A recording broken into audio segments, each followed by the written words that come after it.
Hello, everybody, and welcome to Tides of Death. How are my four favorite players in the world doing today? We're good. It is what it is. I'm great. Excellent. Yep, doing good. Excellent. Where last we before we talk about where last we left our party, does anyone have any seafaring or piracy facts for us? Not this week, but I will tomorrow or next week. I've got a somewhat interesting shower thought that maybe you'd not considered. If it has to do with eye patches. It doesn't, no. Okay. It's equally fascinating, though, when you think about it. So, especially in the past, most boats were made out of wood, yeah?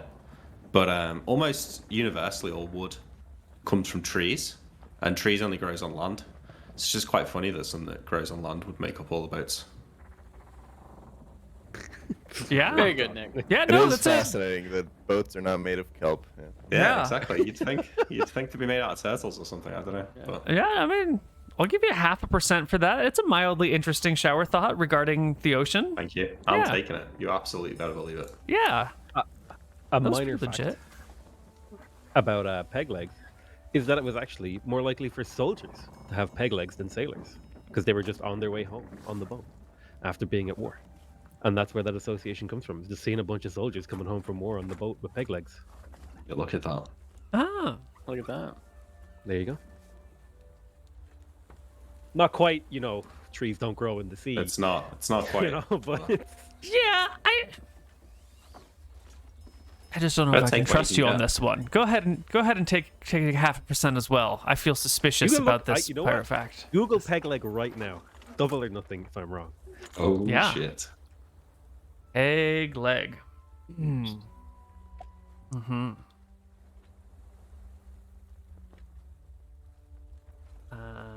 And where on the Wikipedia article is this stuff? Yeah, which part of the wiki? Yeah, because Wikipedia is the only thing on the internet. We all know. It's the only thing we can all agree we trust. True. Let's see here. Oh shit, where's it go? I had it earlier. Wait, it's been edited. They've changed the wiki. They've changed it. Where the fuck did I read this? I actually googled it. Oh my god. Did I No read that like XP. half asleep? Alright, I'll take no XP. Yeah, it seemed a little sketch. The other things that you have told me sounded believable, even if it, conflicted with what I knew. This one just has an air, a smell about it, No, because I looked up, right? Now maybe I was half asleep because I'm like a little bit sick, but I looked up peg legs, right? And I was like, okay, right, this is like an okay, because I wanted to be like, I could do a fact about Wiley because I don't have time for a real fact. And I looked up like hooked hands, so that's like not really a thing that was invented by the guy who made up Peter Pan. Like hooked hands weren't really a pirate thing either. So I was like, peg legs and hooked hands, it's all bullshit. And like what it actually was about was like wounded soldiers. And now I can't find the fact, and now I feel dumb. It's just that there's so many more soldiers than sailors in general. Like there's more land people than there are sea people. It kind of sounds true, but it would imply that like the peg legs are associated with the boats because sailors always came home on a boat. And unless you're in the UK, that doesn't seem to be accurate. Well, Not that the just UK to didn't have counter that land argument, wars. I think there would have been times in history where there wouldn't have been that many more soldiers than there were sailors, especially if you're including just anyone who works on a boat, not military boats. Because standing armies really weren't that large back in the day. Perhaps. Yeah. But you'd only get legs lost when there was a war going on, so it's not about the standing army size. You don't know how people lost their legs. I mean, that's But, I true. mean, but if we're talking but about say- soldiers, then apparently it's war related. Otherwise, Yeah. the non-soldiers outnumber them 1,000 to 1. I assume cannons is how people lost legs, right? I think just infection, and people didn't know what to do other than just like chop it off. If you think like American Civil War, it's like, oh yeah, you got shot in the foot, we're gonna take your leg. Sorry, buddy. Oh, I've got Give you a ball. an interesting fact that you might have already heard. That's not to do with pirates or anything, so I'm not expecting XP. I don't know, you might have heard this, but Vikings used to make really, really strong onion soup. And they had limited medicine, so if you had a stomach wound, they wouldn't want to waste their medicine on you if your stomach was ruptured, because you'd never survive anyway. So they'd feed you this really strong onion soup, and if within the next hour you could smell onions, off the person, it meant that their stomach was ruptured, and therefore there was no point giving them medicine. Whoa. Yeah. Pretty cool. Yeah. Fucking No, I don't want to horrific. say it. I mean, it might be worth some XP. Who knows? Maybe it's worth XP and seems to score it. You know, the Vikings were sailors, so why don't you take a whole percentage point? You know, we'll put that That's together true. with the other one, and you'll get like. That's pretty great. That's That's perfect. big for you, Nick. Yeah. That is big for me. Okay, wait, hold on. Can I? Let's say I make up a fact and I can run it past you, and you don't realize that it's fake. Can I get like deception XP? I already did that. I already got mean- him with the eye patch. Yeah. Yeah. I think it happens all the time. This is amazing. This opens a whole new landscape of bullshit for me. You really got to meta the experience factor of this game. All right, but enough is enough. Where last we left, our party had just surrendered themselves to the sailors on the sea, and were going to be taken to the jail in Redport. Is that about right? Nope. Absolutely not. I'm sorry. Well, we Well- had surrendered ourselves to them for help. And then, in a perfectly executed and planned strategy, John, directed his crew and basically overthrew the enemy, capturing the ship, killing all their leaders, and forcing their men to surrender. Yep. Excellent. Well, you now have the Forbidden Fruit is the name of this ship. And you have a whole bunch of prisoners. You've got what appears to be 7 Marines and like 40 sailors or something. 30 sailors. A whole bunch of sailors. So, are we coming in just as they surrender? Yes. I do believe that Saol was planning on going to patch up Maribeth's wounds because she's on the brink of death. Yes. Yes, I just stabilized John, and I was looking. Look, anyone who's not like Right. James. dead yet, I'm stabilizing. Or sorry, James, not John. Yeah, no, John didn't get knocked. No. So I'm standing in front of these 7 guys who just mere moments earlier had surrounded me and were attacking me from all angles. Is that correct? Yes. Well, friends, as per the condition of your surrender here, I will make sure to escort you guys all to Arcadia, where we're originally headed. You'll be all free to go go about your daily lives, as per the conditions of the surrender. But you, I say, pointing to one of the ones who, like, nicked the health off me that I've lost here, I'm afraid you, my friend, have crossed the line, and I will draw my rapier and take a few steps towards this man. How does he react? He swings his cutlass to face you and puts himself in a fighting stance. Absolutely. Fucking make a circle. Let's go. I'm gonna kill this guy. The other soldiers all still have their swords, but they were in the act of surrendering. And Yeah. you did just call out the one guy. I'll did. give them a... This is like a shame check more than a morale check. You know, like, are they going to leave their friend to be singled out and killed while they're still armed? Yeah, they botched the fuck out of that one. There's no way. They drop their swords to the ground and back up. Saol, you're gonna have to push your way through the crowd if you want to save Maribeth in time. Whoops. I will start shoving, saying, "Get out of the way or die, Yep. or you Yep. will suffer." They Can I, will pick make up a room. rapier off the ground. They have cutlasses, so you can pick up a cutlass off the ground. Fine. Alrighty. Do I get a -1 with that? If you are non-proficient, you are -2. Well, I'm a fighter though, and it's similar to A rapier is a I'd use. thrusty thrust. A cutlass is a slashy slash. So it's a -2 then. -2. and it's D6 damage. It is D6 flat. Okay. The Marine will square off against you and narrow his eyes. Is this how you treat surrendering men? Just the ones who go out of their way to kill me. Roll me initiative. All right, both of you are here sparring off with each other. In the course of combat, we're not just rolling for the one attack you make and emit. There's lots of feints and darts and, attempted attacks and sorts of baits and lures. And our two people here will spar for a minute before Captain John Winters makes the first real thrust of the battle. Slice him with my cutlass. And he will parry it, the blow to the side gently, and riposte against your face. Wait, no. Hang on, just wait for a second. I also do my offhand. 15. I thought you have an offhand? You're fucked.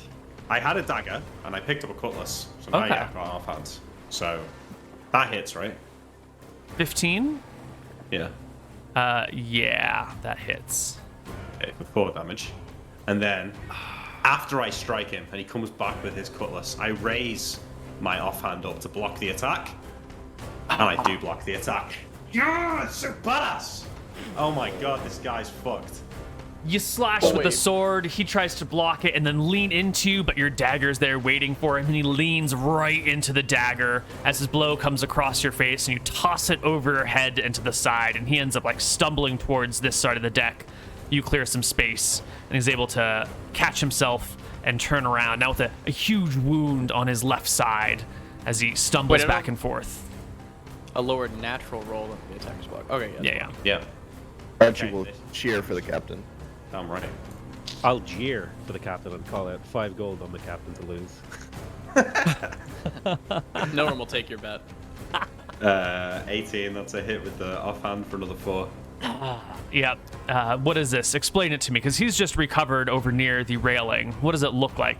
It's 18 and 4. I think he's stumbling, right? And I bring my cutlass in a big, like, overhead arcing strike. It's a bit clumsy, you see, I'm not used to using a cutlass. And he brings his up to block it, but because he's like stumbling, he loses his footing a little bit, sort of stumbles, and then just as he's stumbling down, my left hand comes in with the dagger in the side of his neck.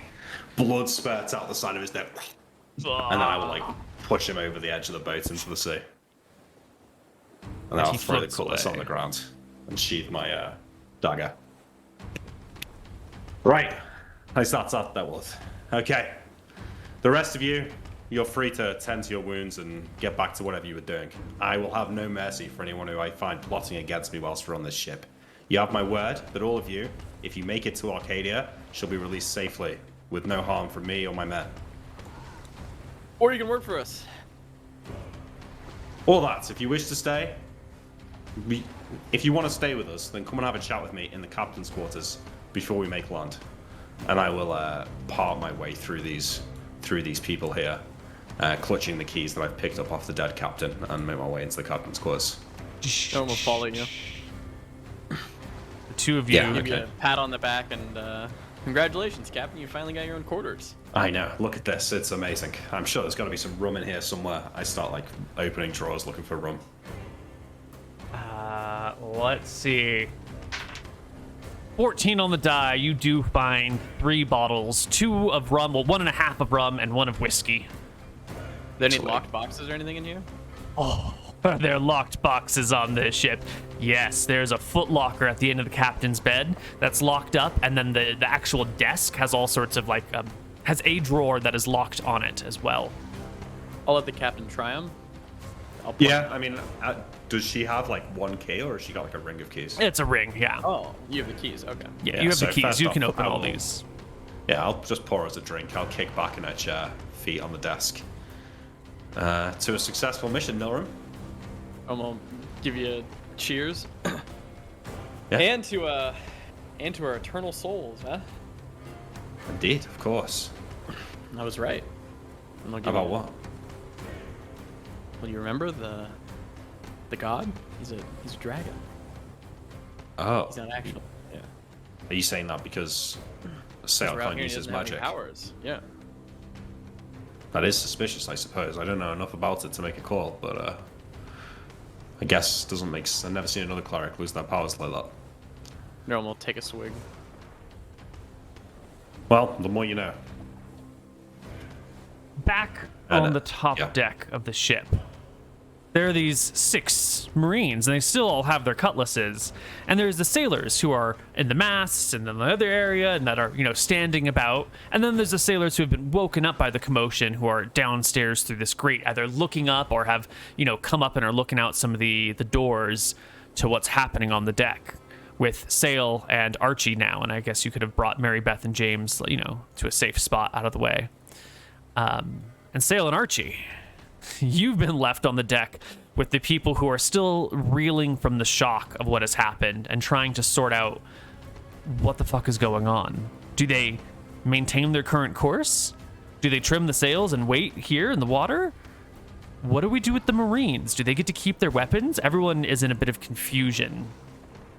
And naturally, they look to the two of you.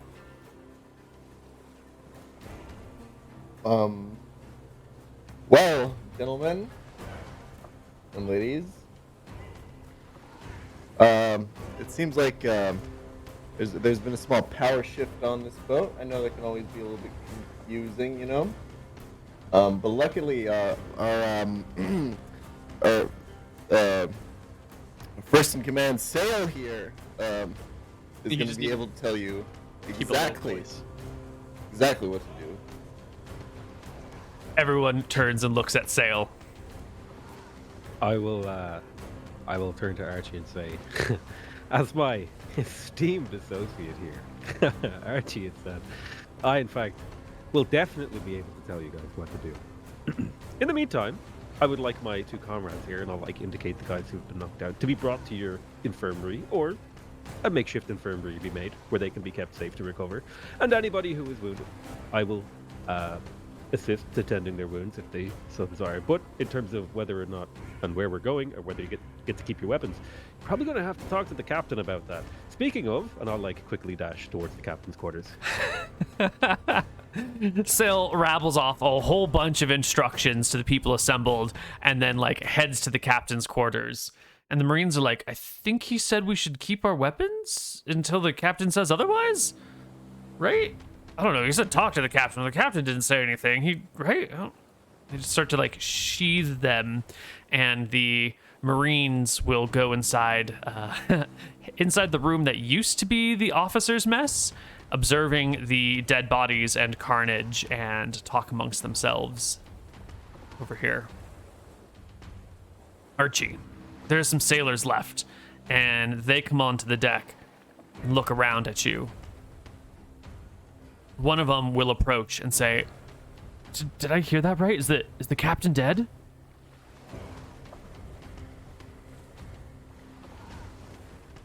Yeah, he's dead as fuck, boy. And the other officers? I think they are too. Do we still get paid?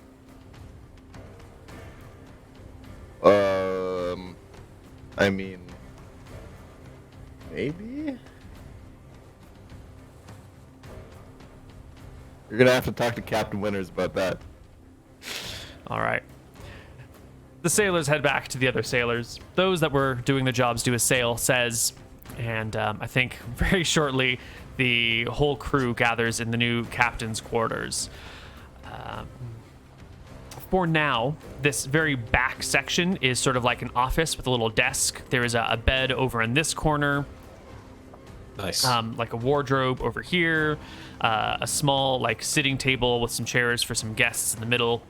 And the party can gather around in that table or near the desk and look amongst themselves in this finely decorated room. It's got a chandelier with places for small candles. It's got a bunch of nice windows with beautiful glaze on them, and a little picture of a forbidden fruit hanging down in stained glass on the backs of the windows. This place is nice. Wait, let me set a scene here though. So Nilrim's sat on the bed, right? We've been drinking, and I'm rifling through the drawers and chests in this place. Just as Saol, do you knock on the door or do you just come in? I probably don't have enough respect for you as a captain to knock. So I just barge in.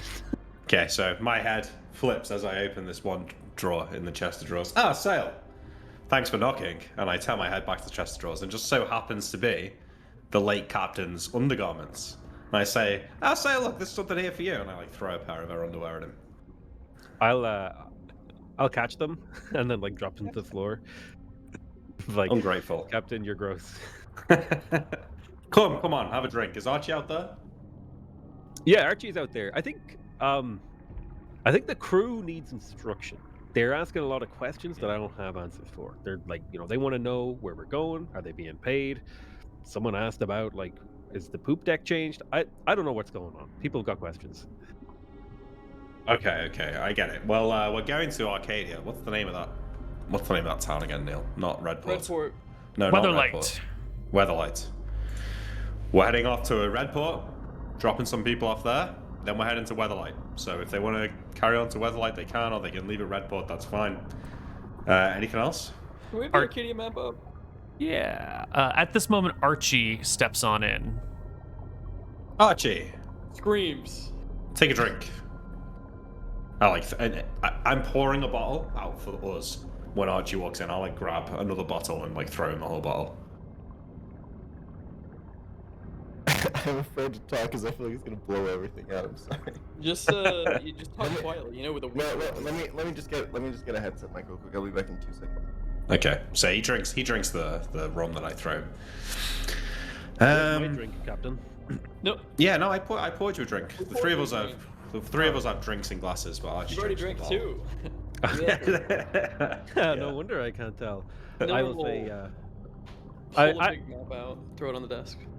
I'll say I want to go back to the Dardanelles. I don't want to go to Redport. I don't want to go to Arcadia. I don't want to go to wherever. We gotta go to Arcadia. We gotta drop off the fine horse. We gotta drop off the sailors, and we gotta go to Weatherlight to get more people. Sail, I'm sorry. Am I sitting in your quarters right now? yeah, you are, Captain. All right. Like this is a point of contention. I'll lay my rapier on the table. I'm going back to the Dardanelles. You don't know what it's like to be disconnected from your power. Imagine if you, and I'll like. He doesn't have any powers. He does. I'll think for a second of like, imagine if you didn't have your hat, Captain. How would you feel? And in the middle of this impassioned speech, as he says, like, how would you, if you didn't have your hat, how would you feel? Like that last sound, his eyes go wide and like he spits up and chokes on a small amount of water. And like you stumble forward and your lungs, they feel heavy and wet. And Archie, who's also just walked into the room, has to like grab hold of the door frame as he begins to cough, like hacking cough, and starts spitting up water.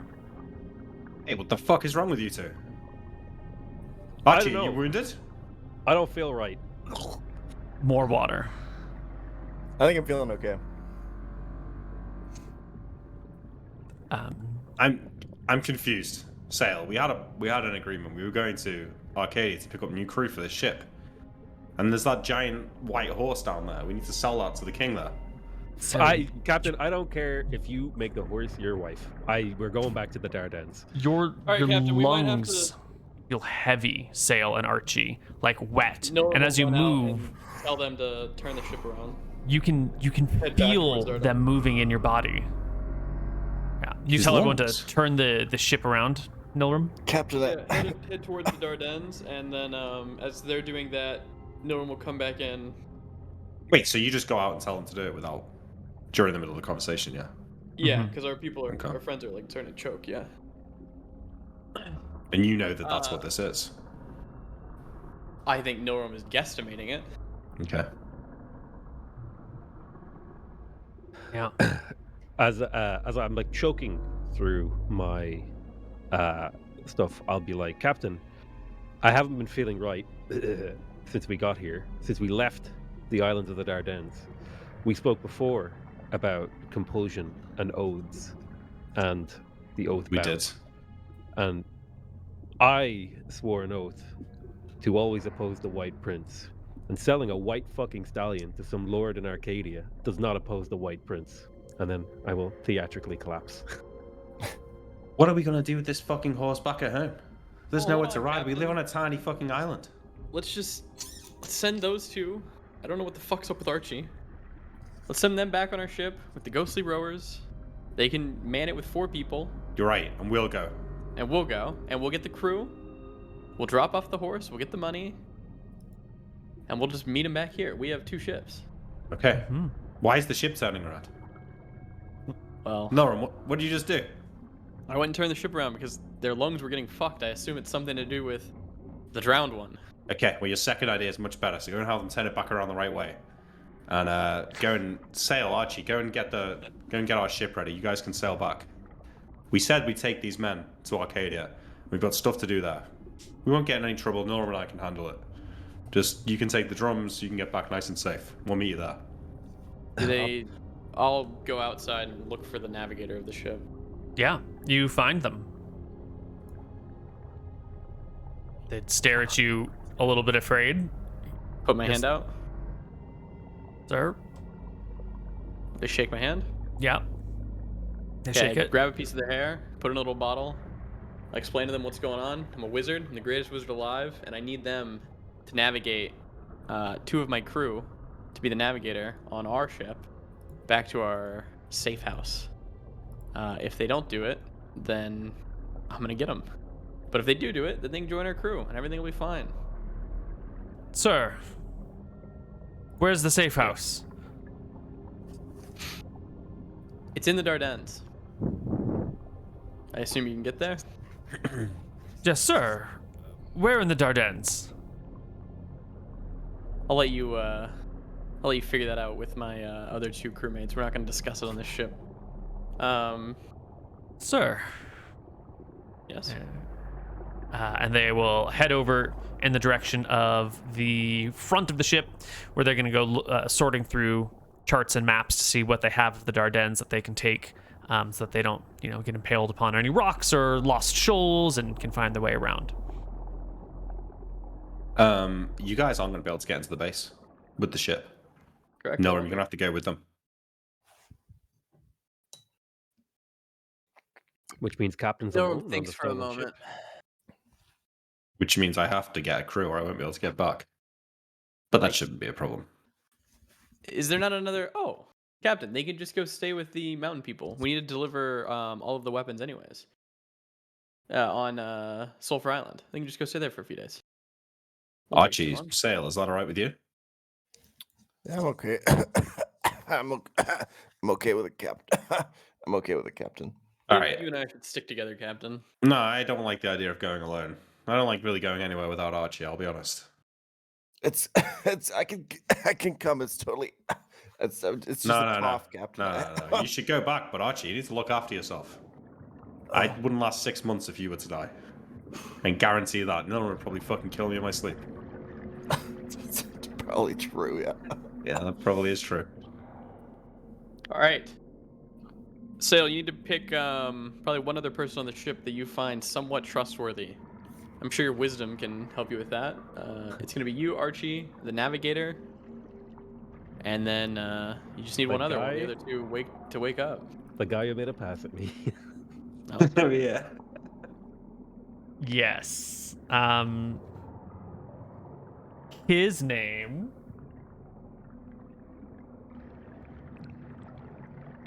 E-chain.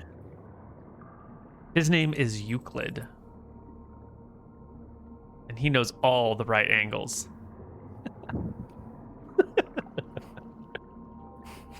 Okay. We'll help them get back to the ship. We'll give them tons of food and supplies if they need it.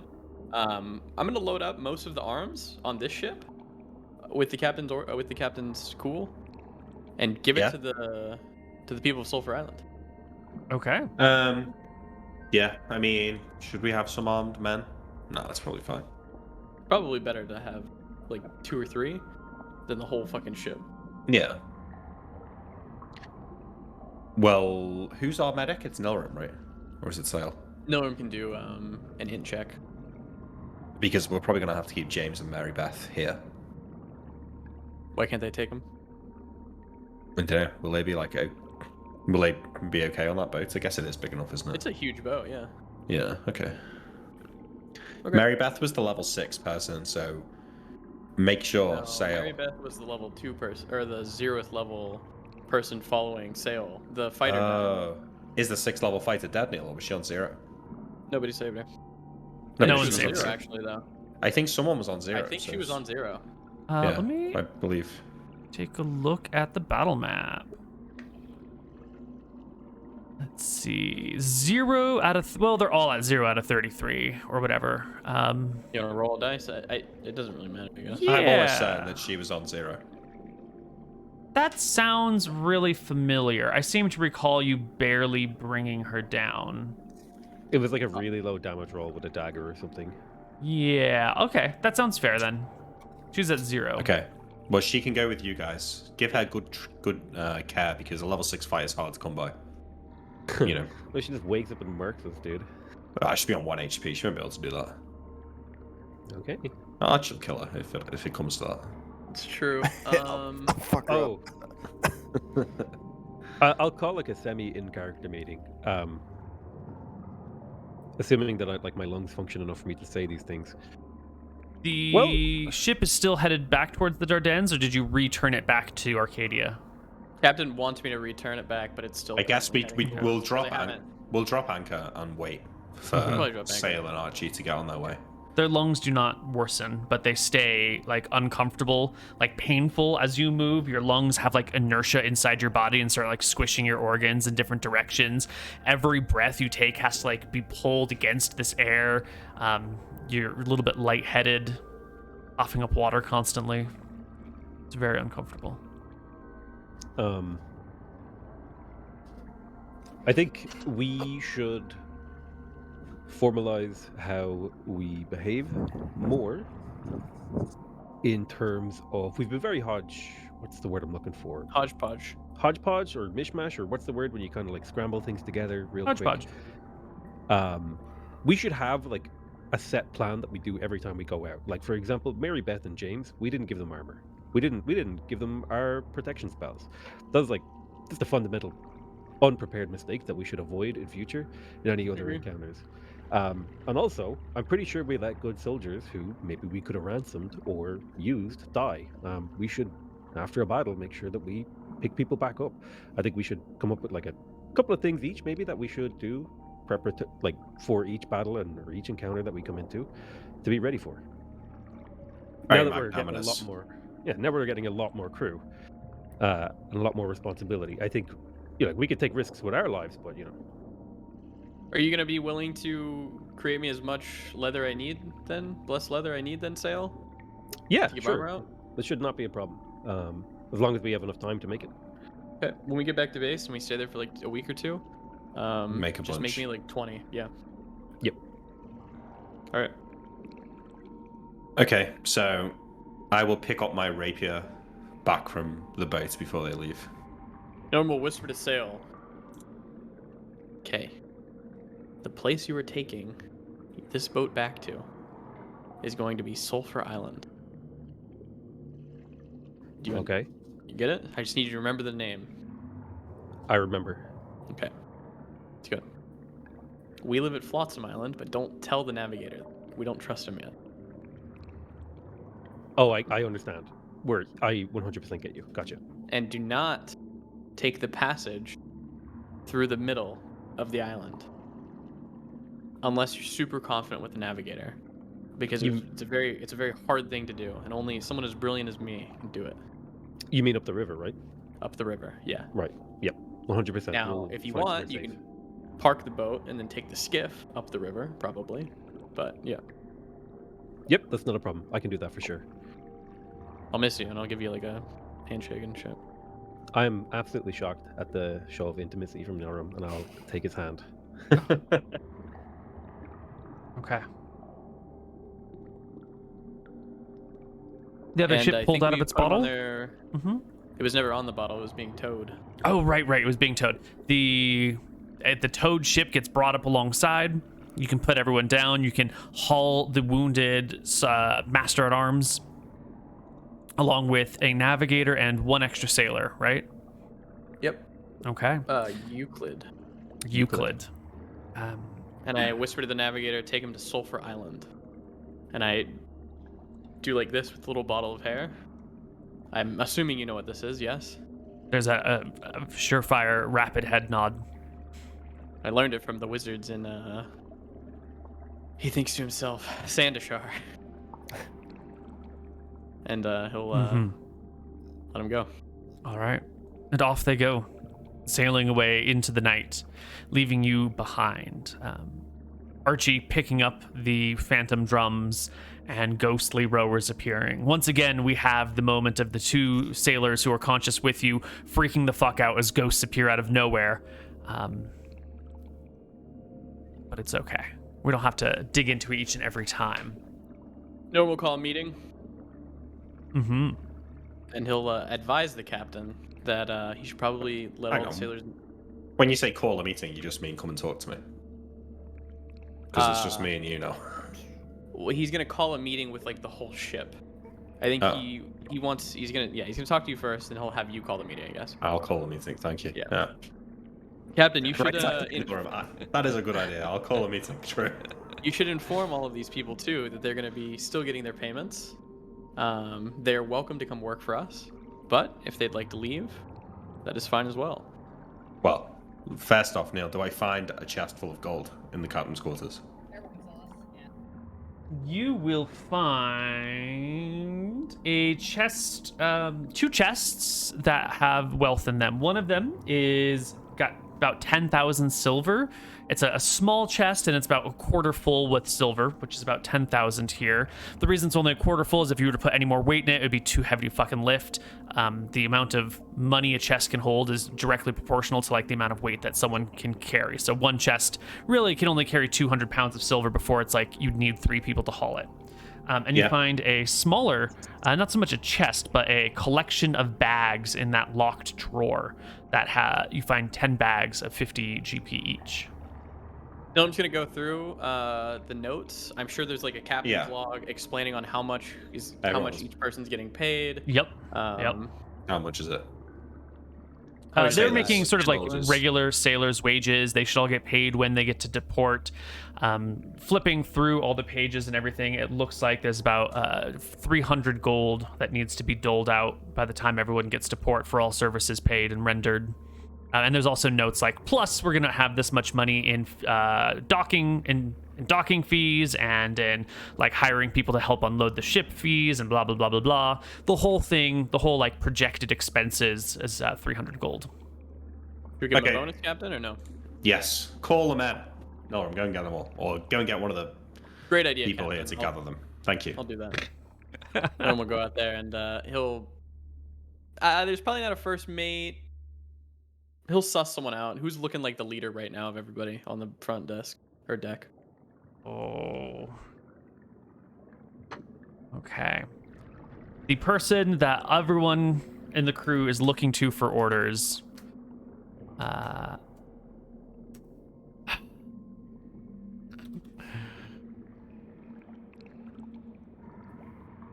Oh boy. I'm not gonna kill him. Is an older woman. She's maybe 65 years old. She's definitely seen better days. She's like clearly missing a couple of toes, and one of her fingers is like crooked and bent.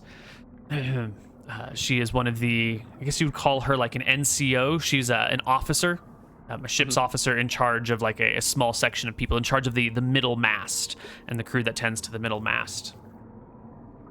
Excuse me, ma'am. He'll, I guess, interrupt their conversation. Mm-hmm. She looks to you. Aye. We're looking to call a meeting with the entire crew while we're dropped anchor. The captain has requested this. He will also be handing out wages. Ah, she says, and she Please grabs one of the get everybody nearby whippersnappers. She grabs a young woman and like shoves her towards the mast and says, "Get up there on the crossbeam and you call everyone to attention. Grab the horn. Get everyone's eyes up here so the captain can make an announcement. What are you doing there? Get your ass up there faster than you can." And she will. Normal. Slyly slide her 2 gold. She will slyly take it from you and drop it into a pocket and look at it later. The younger woman scrambles up this middle mast and, calls to everyone using like a coned piece of parchment to gather everyone's attention on the boat, and soon the whole ship While is she's flooded. doing that, Nilrim goes into the old captain's quarter, or sorry, where all the people were having like the food. Mm-hmm. He grabs the bigger feather out of the lady's hat, Oh. comes over to Captain Winters and presents it to her. Thank you, Noru. I will. I'll replace it, but I still keep the other feather. I put it in a pocket. I want to be standing above the captain's quarters, and I want the crew to be gathered on the main deck. So I'm like on a bit of a podium talking down to them. the crew will flood out across the rest of the ship while you stand on here. Let's bring us back to that same thing. Why don't you position yourself on the boat? Yeah, so I'll Probably be like gonna be. here, basically. Yeah, And we'll they'll probably be be up down here, and there. then everybody else will be down there. Yeah. Yeah. Everyone Now else we've got to will. address this. How many of these people speak Common? Aren't they from Saul? All these sailors will speak the common tongue. The Okay. the tongue of trade between Solemn and Arcadia is essentially what we're speaking here. Makes sense, yeah. Do you want to heal yourself, Captain, with a salve before this? Yeah, I guess You it would were maybe as make a mighty as good point possible. that I've recovered my wounds. Yeah, sure. How many points have I lost? 8. Okay. I'll heal myself, Neal. And then once everyone's gathered, I will say, men and women of my crew, welcome to a new age for this ship. And thank you all for your friendship and loyalty. My name is Captain Winters. This is my wizard, Milram. And you, for now at least, are my crew. Now, I've already said we're heading to Arcadia, and those of you that wish to depart there can either leave at Redport or a few days later at Weatherlight. I understand from looking at the late captain's records here that you were all due some wages. Now, I'm prepared to pay these with bonus for the unfortunate circumstances of this last voyage. So Neal, I know what that number is. That's like plus. I want to give them like plus 10%. Nilram will call the NCO up here. He'll like point to her, and while the captain's talking, motion. She'll there's Hand like- her the bag to distribute. she'll grab the However, bag. My reasoning for venturing to Arcadia is not just to finish the mission that was started here to deliver the fine horse below deck to the King of Wake County, but also to gather my own crew in Weatherlight from my former associates. Now, I understand that some of you will have liked life on the open seas, will have liked working on this ship, and I can assure you that life under Captain John Winters could be a lot worse. So the offer stands to all of you. If you wish to remain in the service of this vessel, you can do so, and in doing so you will be given a starting on fee of 30% on top of the wages that you already due. You will expect it to be loyal, to work diligently, and to hold yourself to a high standard. But the offer is there for all of you. You know the ship, you know what it's like to work here, and I would welcome you to my crew if you would have it. Otherwise, you'll be free to go once we make land. There's a lot of looks. After you receive your payment, you're dismissed. Back to work. Yeah. The NCO goes amongst the crew, handing them their wages, going through all the sailors and all the sailors and all the sailors, until she gets all the way up to the first set of Marines, and before giving them anything, looks over her shoulder to Nilram and Captain John Winters for approval. Yeah, give him a nod. All right. She will start handing out money. Nilram would have grabbed his spellbook, and Captain Winters would have grabbed his. I said I got my rapier, but yeah, Off of I the think it ship? would've made sense. Totally. Yeah. Yeah. Okay, thank you. Absolutely. Just making sure, because that would Yeah. have been. You're an 18-int wizard, and you guys have been. Yeah. You've been doing this a while. It's We fine. weren't in like a rush. Yeah, you weren't like sending them off in a hurry. If it had been a hurry, maybe there would have been some dice or you Absolutely. forgot, but plenty of time. Okay. Okay. So We're gonna hand them out their payment with 10%, and if they want to join, that'll be given to them. I'm asking yeah, Captain. once after once we leave Arcadia, yeah. Okay. But don't forget, Neal, plenty of them are dead, so there should be more money left over, even though we're paying a bonus here. That's true. That is Yeah. true. Genius. So That's why you're the instead of, captain. I think probably the bonuses that you give them will cancel out whatever Yeah. fees were Okay. owed to the officers and to the other Marines that are already dead. So we'll just call it, wipe out 300 from the chest when you get there, and it'll be an even wash. Okay, so now I have 7,000 silver in a chest rather than 3,000 silver, rather than 10,000. Yeah? Sure. Yeah. You said it was 300 gold, so I did. yeah. I did. Tell you what, made pretty good money on this trip. They were only paying out 300 gold, but they made like 15,000 thousand? gold. Yeah. I look in the book, I guess. We'll go back to the quarters and I'll look in the book. Who is this horse going to, and how much am I expecting to get paid for it? The horse has already been bought and paid for. This is just like the delivery of the horse. This is the courier service. To who? To Already been paid for. it is a gift for the what do you call it? The former count of Wake County. Yes. You Okay. just have to start sending hooves in the mail. give us money or the horse gets it. I think, given that I already stole a ship from this guy, John quite likes the idea of walking into his throne room and giving him this horse and receiving his thanks. Assuming Neal, answer this now, does this guy know that I stole his ship? Like, if I say to him, my name's John Winters, will he know it was me? Because we haven't worked out the details of what happened. So it Well, might that be was he okay. knows. So the horse is going to the former count of Wake County, which is not the king of Wake County, right? The Oh, former really? count was the guy in Clydesdale who was in charge back when Eridon was in charge, but when everything fell apart, Redport came to the forefront, and the not the count, but the Baron of Redport showed up, and like, I'm now in charge. I'm now the most All right, I important. thought it emperor. was the same guy. No, Okay, they're so two it's going to separate people. Clydesdale then. Yeah. Okay, cool. Well, that's an important question, though. Is my name, am I wanted in Redport? Well, you stole the ship, and then you fucked Right off away. immediately, and it sank. Yep. So you never got to find out if they knew who it was or what was going on, unless you made some sort of like flashy, "My name is Captain John Winters, don't forget it," as you sailed away. As we sailed away. I probably did, actually. It actually thinking about sounds it. very in character for you. So Yeah. you did your best Okay. to let everyone know who the hell you were. Yeah, of course. Yeah. All right, so it's going to be a short stop in Redport then. Okay. Yep. Well, we're going to take our first break right here. And when we come back, our party is split. Half of them going to one island, half of them going to another place. We will see what happens on the other side of our break. Bye-bye. All right. Hello, everybody, and welcome back to Tides of Death. So rather than splitting the party into two different groups for the rest of the session, what we're going to do is we're just going to assume that these two quests have gone well, and we're just going to meet the party back up in their base sometime later, probably weeks or maybe a month later. And at one point, when not everyone can make it to a session, we'll have two flashback episodes that we can go and like backfill. So at some point in the future, we'll take Archie and Sail, and we'll see what they do on the island. And at some point in the future, we'll take Green Zerg and MrMouton and send them over to Arcadia and see what they do as well. And if the details of those change sort of the crew that gets acquired or some other details on the ground, we'll find a way to make them fit.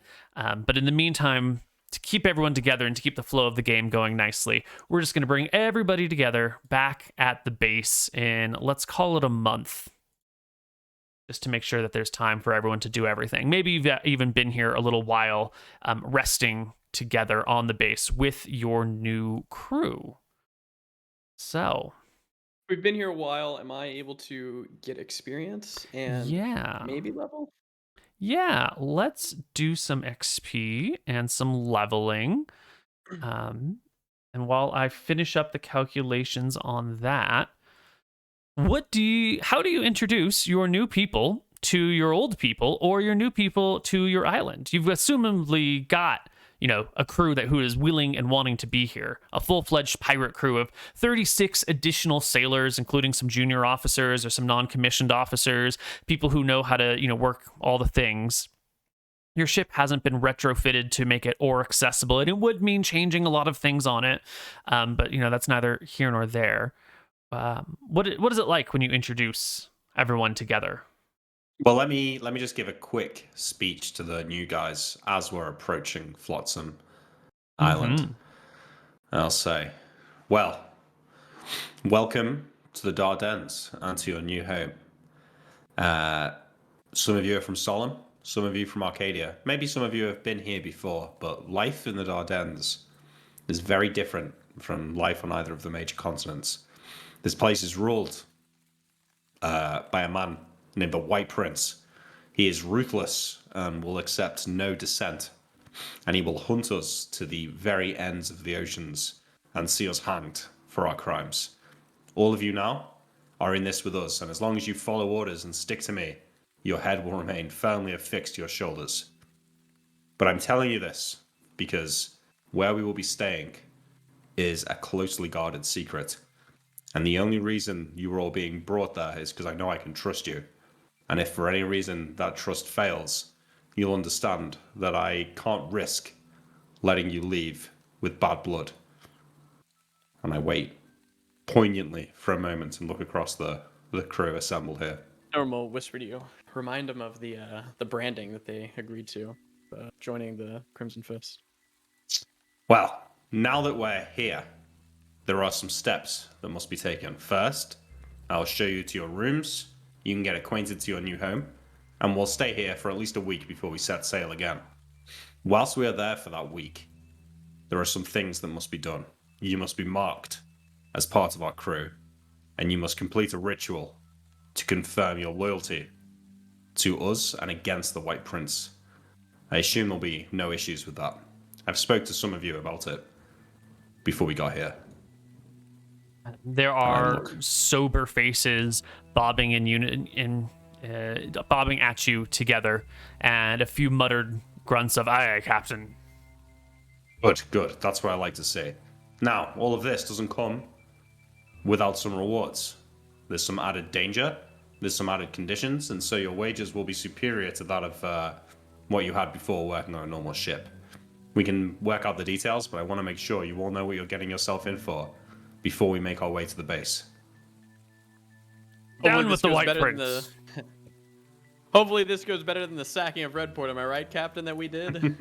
Absolutely. For the crew, yeah. They chuckle, having heard the story from the captain a few times already, and then also from being on land and in that area and having heard it in person. Oh no, they were a part of the Koibu. Maybe having been a part of it too when they sacked it all. Yes. Great. So with that said, I will go back to my quarters with Nilram, and we can make our way to the base. Excellent. At the base, I think I have all the XP calculated. Yes. Wait, we want to do introductions, right? So once we get there, I will have, I assume Wiley and Bobby are meeting us as we get off the boat. Well, men, I think you would have picked us up first. We would have had to pick them up first, yes. And then we would have both went, sorry. Yeah, but Wiley's still at the base, right? Yeah. Okay, so here's how things work here. Aside from myself, Nilram, Archie, and Sail that you've already met, when you're on land, when you're in the base, Wiley here is in charge. He's our leader of the base. He looks after everyone, after everything, and he's in charge. If you've got any questions when we're not around, ask him. Even if we are around, ask Wiley first. I don't like to be bothered with pointless questions. If Wiley's not around, then Bobby here is your next point of call. Everyone laughs. Yeah, I laugh as well. It's funny. It is quite funny. It is quite funny. All right, and what I'll do is I'll get off the boat first, and I'll wait, and as everyone walks down the gangplank, I'll introduce each person to Wiley and Bobby. Mm-hmm.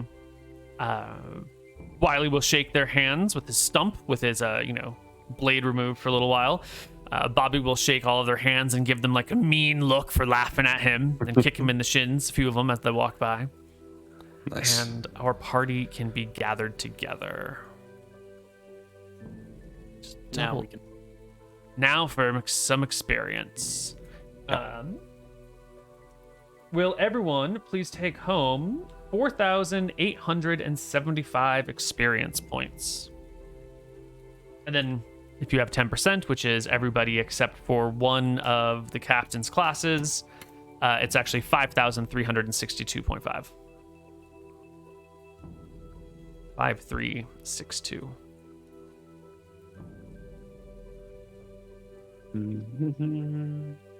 Believe Nilram levels up. Nice. Hot diggity damn. Do we experience? Yep, 40,000. Nilram has leveled up. Big. This will be level 6 for you, won't it? That it will be. It's a good level.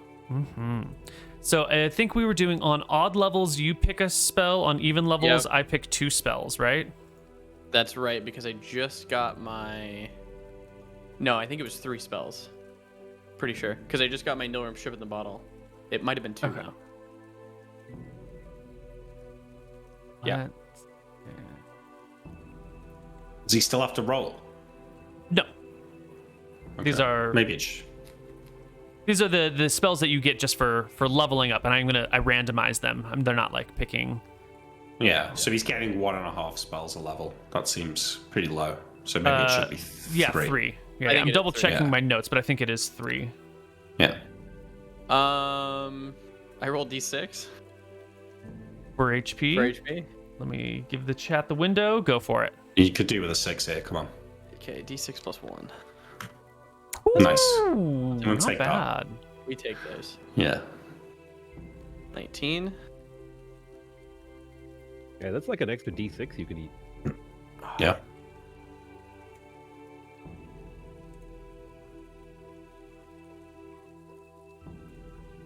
Does it include you having an apprentice?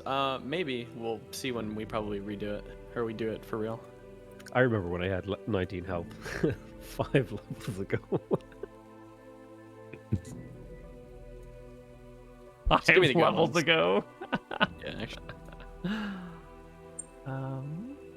Here. Fine.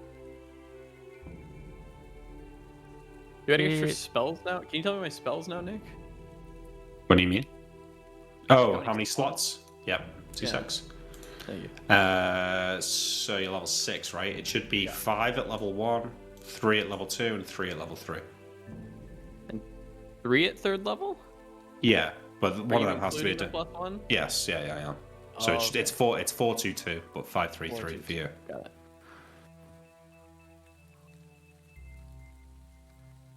Thank you. Mm-hmm. Actually, very nice. Now I can carry around 2 lightning bolts. Nice, yeah. Or maybe a Lance of Disruption. Maybe I got that. Who knows? Was it not you get to pick on odd levels 1, 3, 5, 7, etc. You pick 2 and I give you 1 random, and on even levels you pick 1 and I give you 2 random? No, I think we went the whole... I just get 1 Okay. on Cool. mine because I know that I only got Nilrim ship in a bottle. Okay. And then I think it's 3 on even ones. Okay, so let's take a look at the spells that I've rolled for you. In the meantime, did anybody else level up while I verify that these are not game breaking? Well, Nope. just hand them over. Sail, you close? I'm creeping up there. I'm 10k XP away. Oh, okay. Couple pirate facts, another adventure or 2. Yeah. I think I'm 18k away on fighter and 16k away on rogue. Yeah, I'm at 38,000. I think I'm quite a bit away. Okay. No, next fighter level's at 40. Oh, really? Oh, Yeah, so shit. you're not too far actually. Sick. Wait, how many are you at? How much XP? 38,000. The next fighter level's at 64,000, Nick. Yeah, that's what I thought. Wait. Well, maybe I was looking at priest or something. Sorry. Yeah, you were looking at priest. Oh yeah, it's 64,000. Sorry. It's okay. I'm plenty OP as is right now.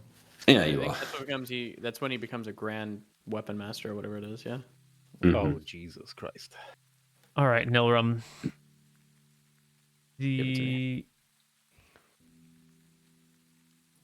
No, that's a cleric spell. That's why it seems broken. Okay, never mind. I gotta define these just to wizard spells. So you're gonna get some 3rd level spells here. The good ones. Oh, there's a bunch of good ones here.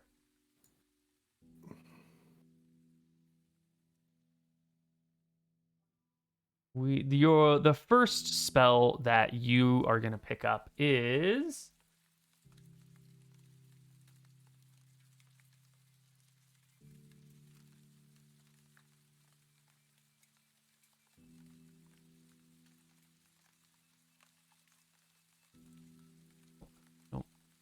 it is Thought I Not had that it. one too good.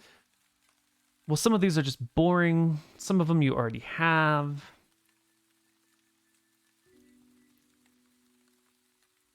Gust of Wind is the first one that you are going to be picking up. All this time on the sail, on the seas, all this time with your face in the wind, all this time studying, the dynamics of making ships move has given you a lot of insight into air currents and air dynamics. And so Gust of Wind, you just learn as you level. It's one of these things that sets you aside. Just that learning, yep. indicates that you get it. Yeah. The next one, I have a whole list of appropriate air spells and sailing spells. I didn't put the levels on them, unfortunately.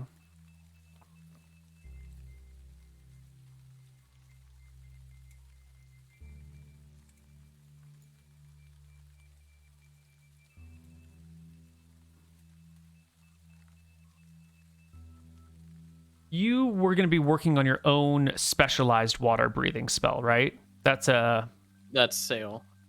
Sails making doing- water. You didn't have a water breathing spell that you would cast You water had breathing. an innate one, right? He has Yeah. wild magic water breathing. Yeah. But I also have in one of the books I have water breathing. Okay. But I was just gonna attempt to learn anything soon. Well, you. It's in one of the books. I was just going to give it to you, but if it's already in your books, that feels sort of, like not I think like it's a in one of the weak books, power yeah. up. So let's give you Wind Wall as well, another air-based third level spell. Okay. And You just turned into Yasuo. Hasaki. Whoops. You've become what you hate the most, Mountain.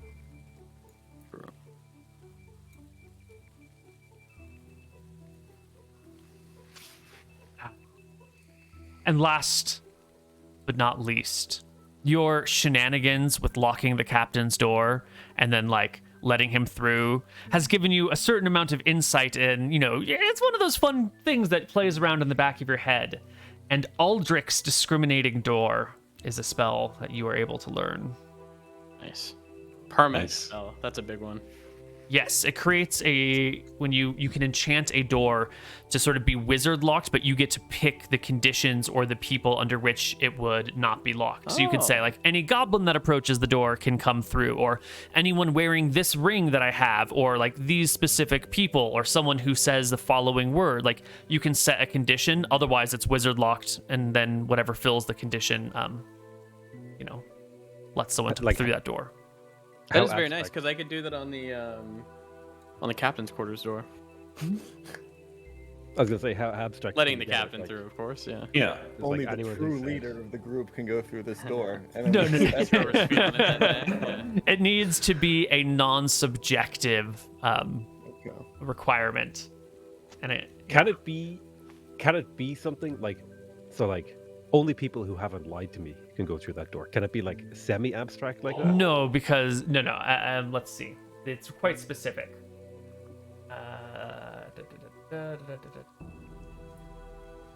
There's some So- shenanigans you can do with gargoyles. You could say, myself and goblin women weighing over 200 pounds, carrying a curved swords and singing their national anthem in the ogre language may enter, and anybody may exit, and that would be successful. But if you say, myself and those I slap in the face may enter, those that live in Shirebrook may exit, would both fail, both because the slapping and living in Shirebrook are the door can't know if they've been slapped or if they've been living in Shirebrook. You got to pretend the door is a person who's observing these things around them. So whatever the door could tell through observation. Does that mean the door can be deceived? That's a good question. That is an extremely good question, and one that we don't have time to delve into right now, but we can dig around to in game if you're ever trying to get somewhere. Would be cool in a quest though. Another thing to note is that you can set different conditions on entrance and exit. So, you could say anyone can leave the captain's room, but only someone with the key or, the captain can enter. Oh my! You could actually create like the greatest rat trap in human history. It's like Yes. anyone can enter. Yes. No one can leave. Yes. That's actually awesome, yeah. Okay. And I'm assuming what you make the door out of will mean if the door is like unbreakable. So if you Right. make it out of like metal, it's going to be incredibly hard to, That's awesome, actually. Okay, cool. Cool. All right. Spells for the party. Wealth for the party. Wait, I thought you got 3. Yeah, I did. I got wind wall, gust, and Oh, you got wind wall as well. Okay. Mhm. Oh my Right. god, this door is the best for catching like thieving crewmates. Yeah, that's true Mhm. actually. Anyone can enter, and it'll just be like a bunch of gold or whatever. And then if anybody enters, nobody can leave, or only the captain and his crew can leave. Yeah. Okay. It's like the forbidden fruit. I see what you did there. Well, everyone is back at base and has rested and adjusted to their new living situation. The crew is hard at work building beds for themselves because the base didn't have beds for 40 people, but you can put everyone to work doing it. And someone's going to have to take some trips over to Port Ferris to pick up some appropriate bedding, and some other gear will be needed for the base. We're going to have to do a small output of maybe probably another like 300 gold to outfit the base and reprovision it for the extra 40 people that you're bringing in here. As well Can I just pay that and get Yeah. it done? Or do we Yeah, need just to- pay okay. it. We hand wave it. It's fine. All right, I'm gonna take it from the gold that we just got, and then I will put the rest in the stash. Excellent. And your sergeant at arms that you captured. What does the crew want to do with her? I know it's been a month since you've captured her. Is she a prisoner? Maybe when I Has she been indoctrinate her. pressed into service? Archie Sale, she was your responsibility. Yeah, we can hand wave it and backfill it as one of those things that we come back to later, but you tell me the desired result and we'll find a way to make it happen. I think the desired result would have been to negotiate her joining the crew, and obviously at a higher level than like a normal person, because she's like strong. Yeah. And whether or not she was okay with getting lightning bolted and then recruited is kind of like the defining factor there. Otherwise, we fed her to Rohi. Then it's like, Okay.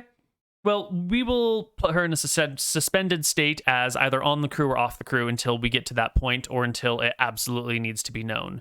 And we'll just deal with it a little bit later. So, back at base. Oh, yeah? Sorry, quick thing. Is it all right if I find a way to convert some of my silver to platinum or mithril? Just because my personal wealth box, I can't see the number. It's too many digits. My bank account is just so full. I've got like 150,000 silver coins. You would have been able to convert some of it in one of these places, but, Yeah, is there not some MSCI World ETF that Yeah, we can invest it in, yeah. We gotta go to Gnome if you want to do that. I mean, even if it's just gold, maybe you can isn't make there the another font box smaller. somewhere else that you could put it that makes more sense? Just put like it in one a of the chat gear boxes, tab? Nick. Yeah. I could put It's it like in put it the on detail, I a- suppose. Yeah, just put it on like one of the item Okay, entries. okay. Do I have any Yeah, legume alright. seeds, Koibu? The what? Do I have any legume seeds? Could I have picked that up? Yeah, totally. You could have picked up Okay. any magical equipment that you needed in Arcadia. In fact, you should probably have bought any and all spell components that you would need while you're there, because you could buy everything between Redport and White Weatherlight.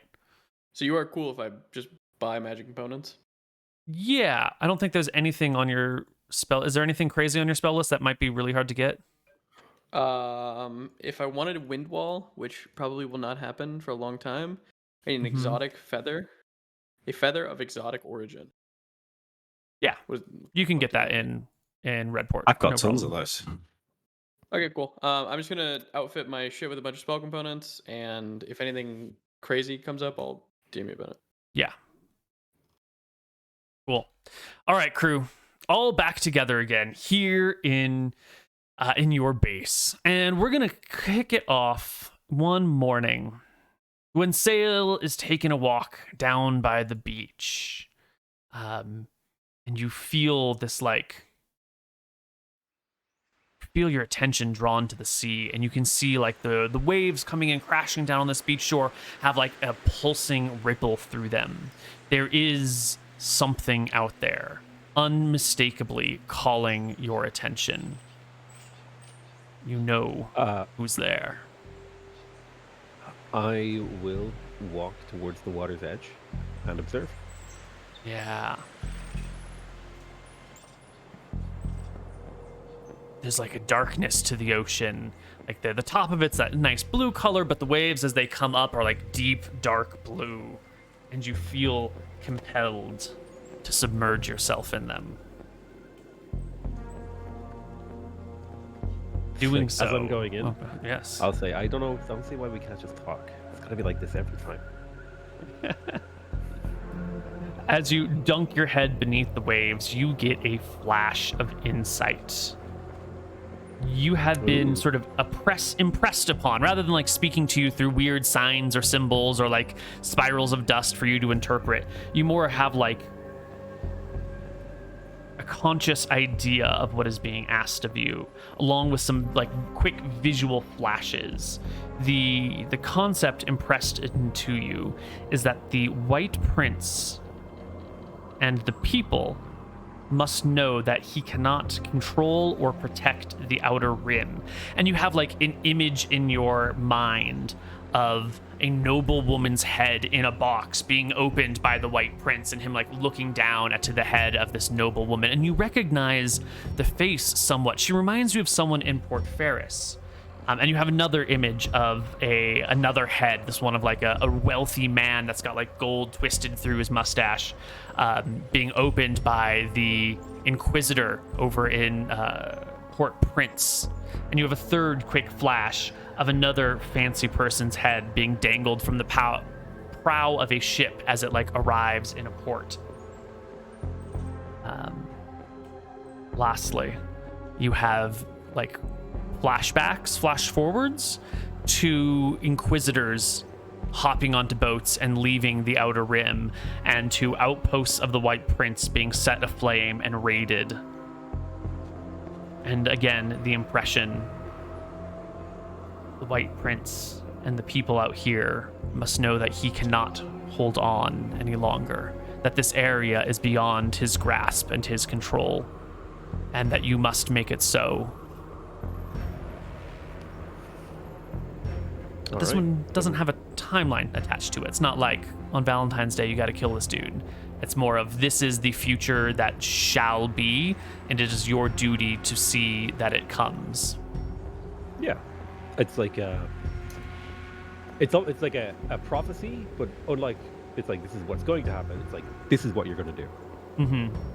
Gotcha. In some way, shape, or form. And you know, these visions that you have are sort of like almost examples. They don't necessarily have to come down this path, but this is one of the paths to our destination, one of the possible sailing routes. Gotcha, totally.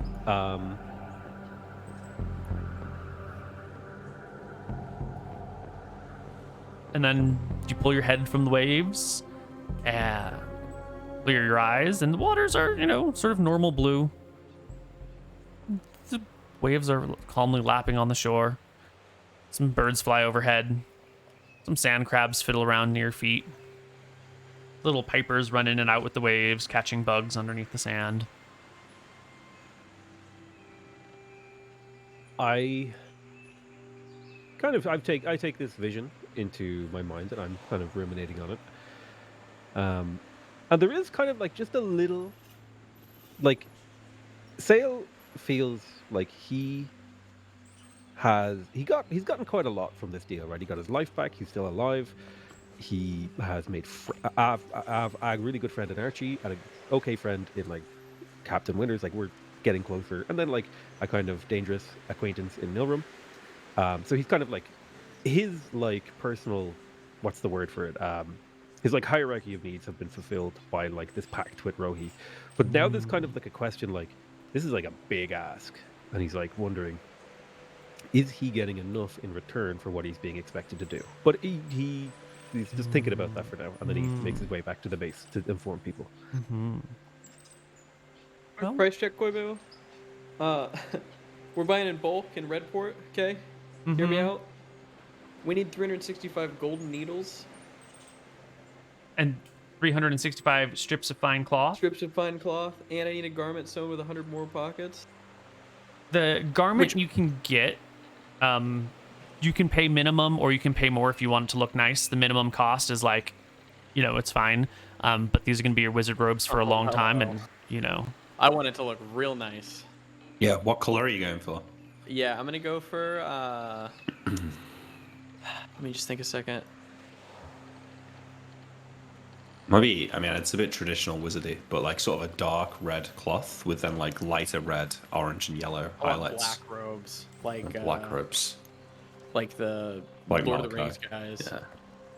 I want the ring wraiths. Yeah, Nilrim wears the ring wraith robe. Yeah, like a big hood as well that covers like your whole face. Oh hell yeah, he does. Oh my god, no one must look The scary ring, as fuck. yeah, he looks sick, dude. The ring wraith robe, exactly. That's what he's got. Yeah. And then I need those needles. Yeah, Because I have to sadly do this every time. each needle will cost you 1 Now gold. that price in the book is bullshit. What is price does the book say? 1 gold. 1 gold? I'm gonna try and get it for half off because I'm buying in bulk, and I'll be a returning customer. And do you really want to tell a wizard no?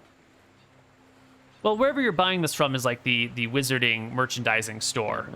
The price is 1 gold per needle because first off, it is literally made out of gold, and then crafting it to spell component quality is not an easy thing.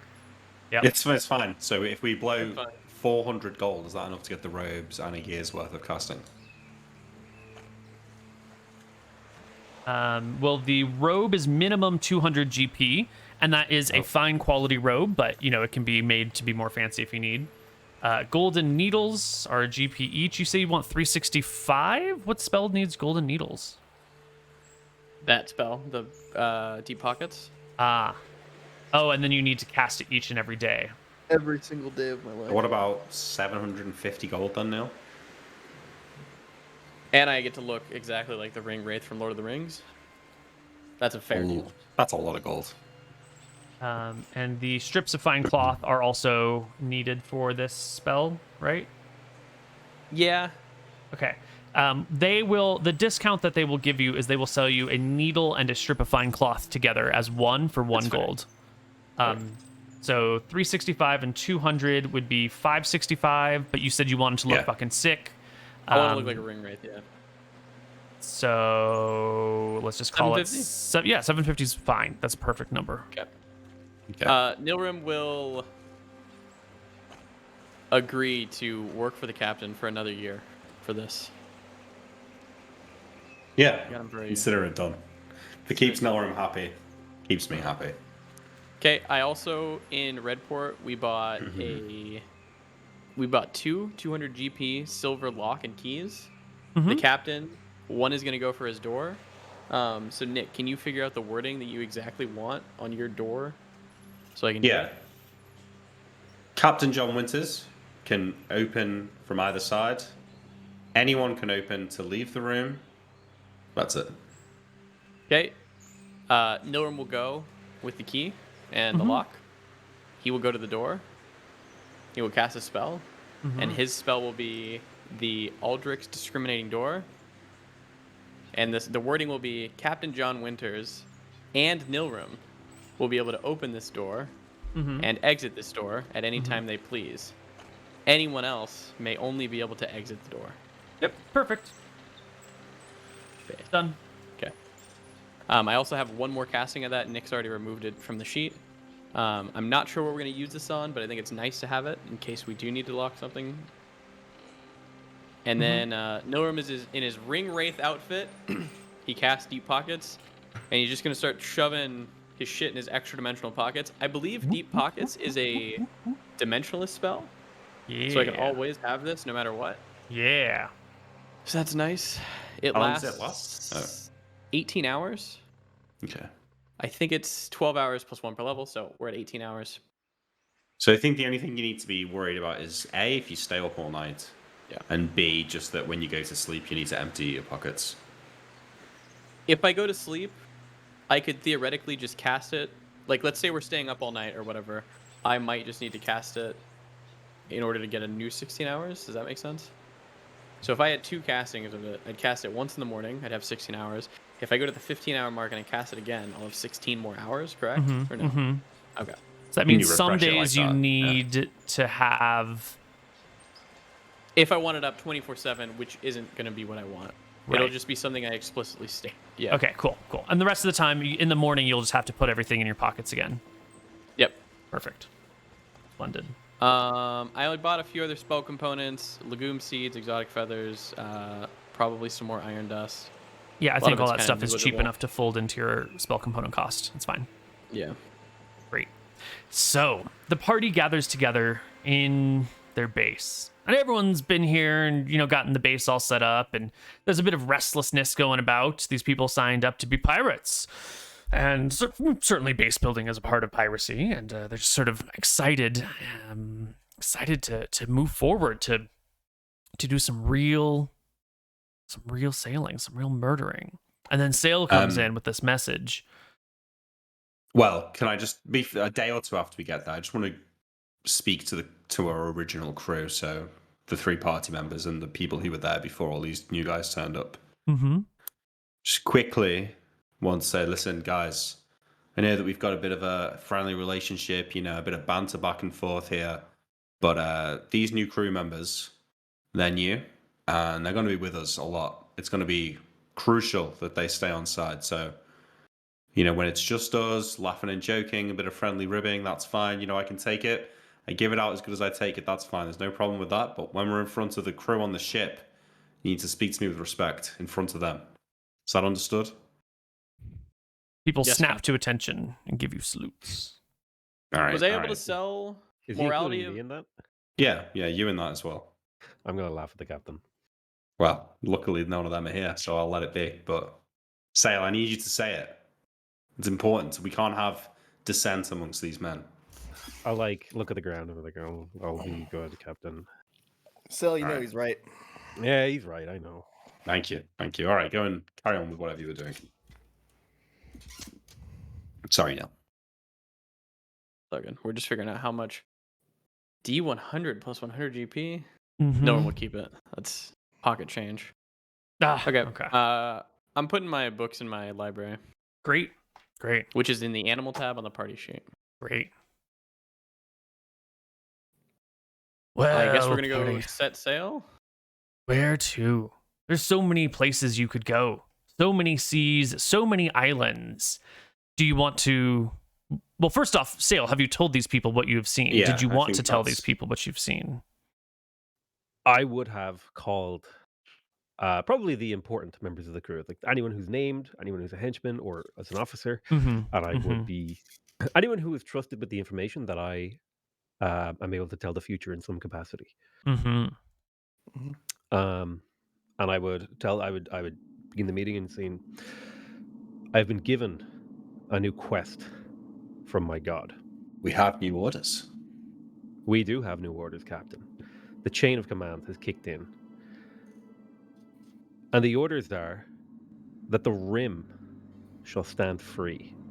That the people of the Rim, the Rimmers, if you wait, we should call them the Outers. No, You can't call them that. They really don't. we can't call them that. We'll be the Outers. The Outers must stand free from the Inners and the Middlers. And that the people of the Rim will be free from the oppression of the White Prince. Is this a vision sale or an order? It is a vision. I've seen nobles' heads delivered to inquisitors.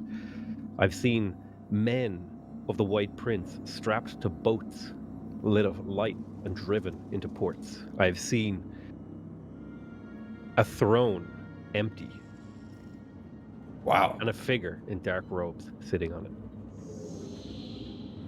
For real? Well, it was kind of hard to tell. I was being a little theatrical. it was very quick. It all happened fast. Some of it I don't remember perfectly, but we're going to war, and that's my goal. Are you in? We're in. I give a sideways glance at Neal and then look away if he looks at me looking at him. I'm assuming that he's the person on the throne. Well, if that's our goal, and we were already working towards it, perhaps we should strike another blow at the White Prince. Did Nilrim catch his eye? Can I roll something for that? Yeah, give me a perception check. And with a 31, natural 19, you definitely saw him glance. I'd look away. So, Sail, looks down at his own robes. Tell us about these. You said ships on fire heading into ports. What is it we're to do? Capture one of the White Prince's ships and send it into his own port in the center? I believe that sometimes futures that are shown to you are not necessarily exact. It's more what could happen, but it's what the drowned one wants to happen. He wants me to do things of this nature. He wants me to unseat the White Prince's government on the Outer Rim. That is the goal. And whether we do that extortion, battle, under or subterfuge, whatever method we use, is going to be a violent upheaval in some capacity. Or perhaps we should pick another island and go and do that like we did in Jamuba. Kill the guards in the keep, behead any nobles that refuse to bend the knee, send them on a trade ship. In Jamuba, or? No, we've not been back since. Well, I was asking if we should go check. Yeah, we could. Wiley, what would you say the White Prince's strongest holding is in the Outer Rim? Why, you're sitting across from it, Captain. Well, maybe not just Port Ferris. Port Ferris is a pretty good one, sir. Let's see. Port Ferris. Virix would be the other one. Far on the other side, practically 180 degrees from where we are now. Well, I think that any plan we have here should end with the taking over of Flotsam. We don't want to draw attention to our location here needlessly, but perhaps we could go to Vexen and deal with the White Prince there. Virix? We should also go and check the one island we just left. I say just, many months ago now, where we handled Father Hubert. Yes, well, we can go via Jamuba. Yeah. Okay. Wiley, how strong is the White Prince's presence in Verix? About similar to what's on Flotsam? An Inquisitor, perhaps a few clerics, dozen or so troops? Then the troops of the nobles that rule there as well? Separate, I assume? Not quite, Captain. The ports there, if I recall correctly, there's a few small port towns, little dock towns, really. But the White Prince has a full-fledged keep inland next to a lake. I wouldn't say it's the, grumbles to himself a moment. The White Prince has managed to establish a full-fledged ground base there. It's a training camp for would-be soldiers out here on the Outer Rim. Would-be recruits, would-be trainees. I think they even do some of the testing for the young lads and lasses out there in Virix. Interesting. It's sort of it's not the port towns in Virix that are its strong point. It's the keep within. We talking dozens, hundreds of soldiers? Oh, I'd expect maybe 100 infantry total, all said and done. Some spellcasters, clerics, and wizards alike for the testing and training of the youth. Some officers and knights worthy of note. Do you know if the wizard testing place is separate to their keep or inside it? Oh, I'm a man of the sea, Captain. I'd never go inland so far as to see that keep. Not until I spent my days on those blasted sandy isles, drinking away my sorrows while I waited for my crew who never showed up. You're the wisest of all of us, Wiley. Well, perhaps we check on Jamaica and see what's happened there, but we could sack the guard presence in a few of these coastal towns, draw out some men, ambush them, thin them out that way before we make an attack on the keep. Captain, you remember the Krob Strait? I do. What if we go back there and we pay the Inquisitor there a visit? I point to the entire crew. They're all fine, strong fighters. We could go there, handle an Inquisitor, take his items, and leave. I'm not against handling an Inquisitor. I think the time is rapidly approaching where we must take this step. I'm not sure that our sailors should be relied upon in combat. I know. Sailors are harder to find than men who can swing a sword. Wiley, does the Inquisitor come and inspect every ship? Aye, that's the Inquisitor's job. We kill What him if there. we either go to Jamuba or just sail down to the Krob Strait? We're on an unregistered boat, brand new. They have no idea. We sail in, we dock. The Inquisitor comes. I enlarge Archie and I shoot flaming, lightning at him. We just kill him and go. It would do well to destabilize the island. No one would see it coming. If we're to kill the Inquisitor, we should make sure we kill the rest of the guards there. Free the whole place. But yeah, we could still pass through Jamuba on the way, or we could go there on the way back. It's up to you. It's your call. I just think, feeling mighty strong. I feel like we could take an Inquisitor out. Yeah, I agree. Neal, remind me, the way the tide goes, it would be quicker to go the long way and go past Jamuba than it would be to go against the tide. Especially now that we have a Yeah, sailing ship. so I think we Yes. follow the tide round. We'll stop in at Jamuba, see what's going on, Mm-hmm. and then just carry it round to the Goblin Island. Do we Krob want to Strait. take a sailing trip for this? Because we are faster, I think, out here if we don't sail. Yeah, I don't think we need the big ship for this, right? I don't think so either. Yeah, I think we just take our ship. Although, that will mean the Inquisitor will know it's us when we turn up. So maybe we need the biggest ship to pull off the plan. So even though it'll be slower, it'll be better. Yep. Do we want to get papers for the ship before we go to the Krob Strait? Like, get The best part of this ship. Sail, we don't need papers. We're from another area. Oh, we No, just we we don't just live never have papers. We just always okay. No, Well, Yeah. if we kill an Inquisitor, perhaps we can forge our own papers once we get a hold of whatever paperwork he's got there. That's true. Wiley, you could see to that if we bring it to you? Sure you know a guy? Yes, I'll see what I can do. He waves his sword, and I ain't good at forging things myself no more. And if I can't figure out what to do, I might know someone who can. Let me take a look once we get there and see what's around. I'll have answers for you in the flesh. But that means I gotta come with you this time, Captain, and Nilram. You think we can trust Bobby?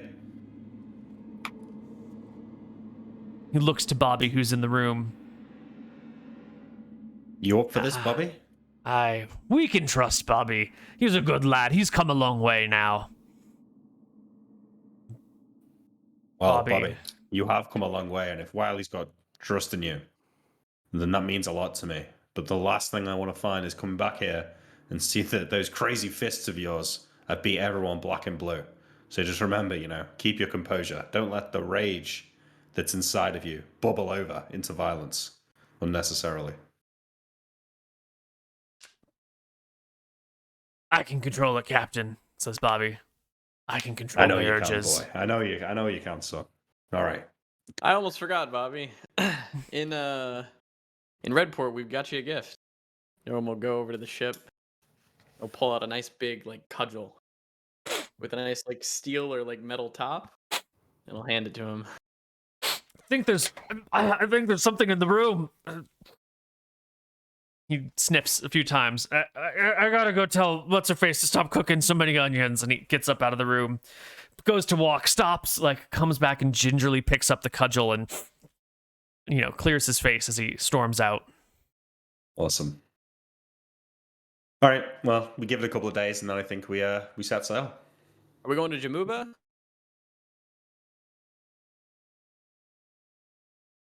Yes? No?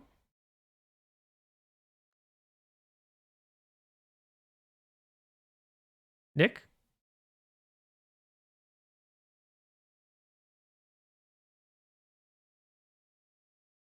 We're going to take a short break because I can't hear anyone. See you guys on the other side. Hello, everybody, and welcome back to Tides of Death. Our party's hopping a boat. And did we say we were going past Jamuba? Yes. I think we're Okay. going strictly to Jamuba. Yep. Assuming there's not a shitload of men there. Alrighty. Well, underway we will go. Let's get our seafaring tracks. I asked the cat. Okay. Here we go. We're here for a few days, right? Where's On here? the ship. In the base or on the Yeah. ship. Yeah. I give everybody armor. Everybody. I spend as long as I need to give him enough Right. breast leather. Yep, there's been plenty of time to do this. Everyone's armored. Great. Okay. Everybody has new armor. Everybody on the ship's armored. I think it literally lasts just fucking forever. Yeah, it does. It's a Uh, great spell. I would like to encourage the crew to like try to fight each other, as like so they can see like where the magical barrier is. Yeah, it's readily apparent when they're actually not just like, throwing casual punches, but when there's money placed on who's winning and they really try to beat the shit out of each other, all of a sudden it's like starts kicking in and they realize the strength of the magic. They look let to these Sail losers and know they're not getting Nilrum. another one. Yeah. Don't fuck around with it. Shit ain't They cheap. should be charged. It's part of your maintenance on the crew. You gotta pay with company money. Okay. Sorry, I'm just looking at one thing. You're good.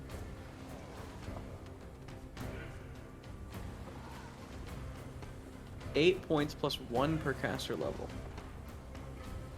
So Oh, you leveled up. everybody Your is- armor's better now. Yeah. Everybody just has 14 charges now. Seymour the monkey. I don't recast it on him. He should only have the 13 charges because he's never been hurt.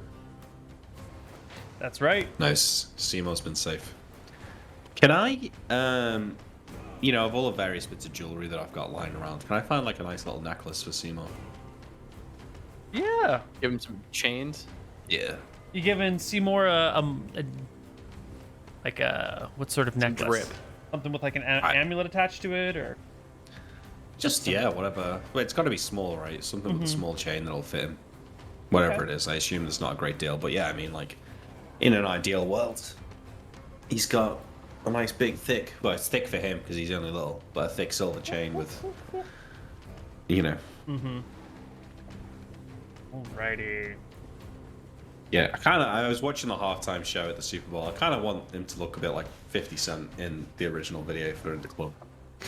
Running to have chains that's looking fucking tanked up. Yeah. Did anyone else notice just like how old they all fucking looked as well? Eminem looked alright, but like Dre, Snoop, 50 Cent, and Mary J. Blige all looked like they were old as fuck. It's the mark has- of time, man. It has been 20 years since their heyday. It's been a while. 25 years, maybe? Yeah. Yeah. All right. Out on the sea, sailing round to Jamuba. You got your full ship going on here, the Forbidden Fruit, with a full complement of sailors behind it. Do you have your smaller craft in a bottle by now with you? Yeah, absolutely. Okay. Yeah. And the bottle's probably stored somewhere safe, right? Like, is Probably it in the your captain's robes quarters, or is it in the captain's in a quarters? lockbox. Okay. Actually, probably in his robes, in his extra Yeah. ventral pocket. Yeah. Okay. Because the chance that we'll need it is if we're like stranded on an island, so we kind of need it with us when we're off Yeah. the ship. Excellent. Probably kept near the drum too, right? And Once the- the drum yeah. is being used. The drums on Archie's better.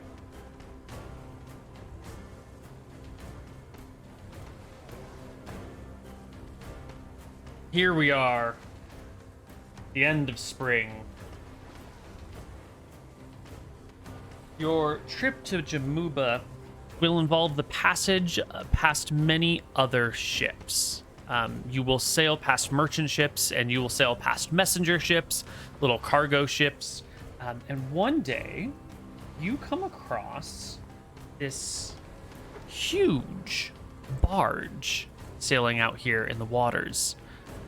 It's just a massive fucking barge, and it has like a large sail put around it. But more than that, it's basically just like wooden walls on a very flat platform with like one single mast that has like a sail, and then a couple of like rowing udders coming off the back side. It doesn't look like it has a lot of means of propulsion, but it's essentially a floating island. And it's just, out here in not going along the edge, but sort of part way between. You know how you guys like often cut between islands, right? Let me bring us the map so we can see. Yep. I will, of course, check it out with my spyglass. It's somewhere over here in this section of sea that you come across this like huge barge. And from the distance, you can see it's flying the flag of the White Prince. And you can see that there are sailors and soldiers and laborers on the massive deck of this thing, if you can even call it a deck. It's maybe, 100 feet by 100 feet. It's huge. Oh. How many men how many soldiers do I see like wandering around? There's easily to see like 30 people. If there is a below decks area, which it's hard to tell, because it's such a big thing, like maybe there is like a little underwater compartment to it, or maybe like it sits up high enough that there's like a little half deck or something. There could be more, but around 30 folks. Most of them don't even look to be soldiers, although you do see a bunch of bowmen all over it, and just huge piles of like stores of supplies, barrels that are probably water barrels or food barrels or gold barrels, maybe filled with silver. Who knows? Maybe filled with jewelry. I take the spyglass from my face and I will hand it to Sail and say, "You ever see anything like this in your vision, Sail?" And hand you the spyglass. Yeah, I will take a look.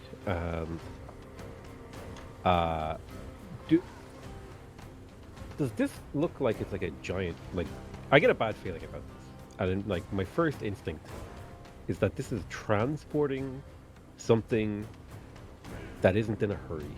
That, you know what I mean? Like it's moving something big. Yeah.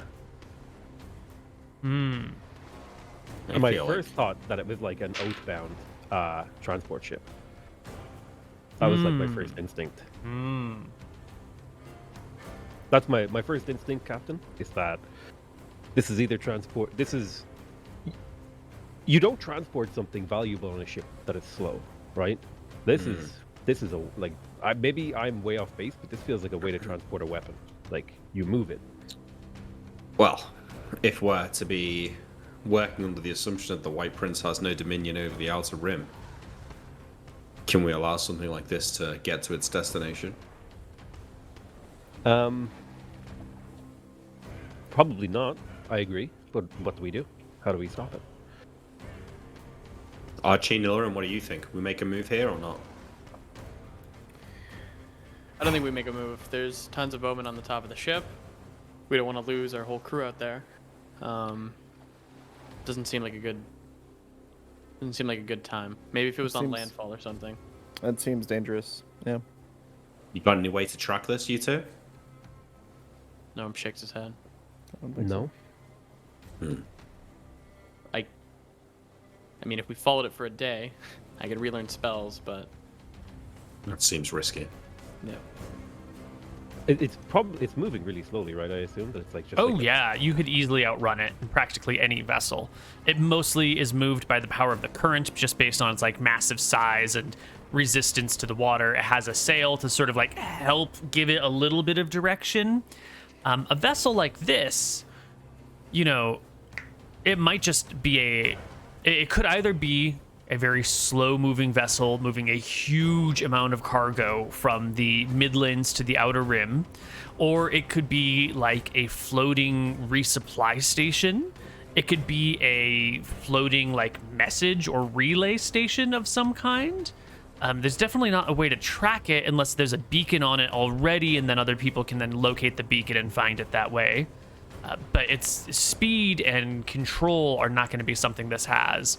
Nilram, you're looking at this thing, and even if you wanted to get it to the right island at the right time, it would be a huge bitch to do. If you needed to get to an island, you'd have to like come clearly in line with it, and even then you couldn't like control it or steer it into a port unless the port happened to just be like in the course of the water's natural turning direction. There's like no maneuverability on this. I say we leave it, Captain. It's up to you, though. I'm worried about whatever this is. I mean, It's clearly important. I assume Nealram tells us about that it would have a hard time like docking somewhere. Yeah, I'll ask Janet or Mary Beth, people who worked like on the ship. They're probably here as well. I'm gonna ask him if they know what it is. They shake their heads in surprise and wonder. I've never heard of anything like that. Wiley, you ever seen this before? Well, he pulls out a pipe that he's been sucking on. You know, Captain, once upon a time, they said in the fog banks that sometimes broker the Midlands and the Outer Rim, that the White Prince had a staging, operational base or two that would float around hidden in the fog banks that only the White Prince's men could ever come across. This might be one of those things. If the bank has broken, could have stumbled across it by lucky chance. Might not Be get heavily another chance. fortified, right? Yeah. Well, he shrugs.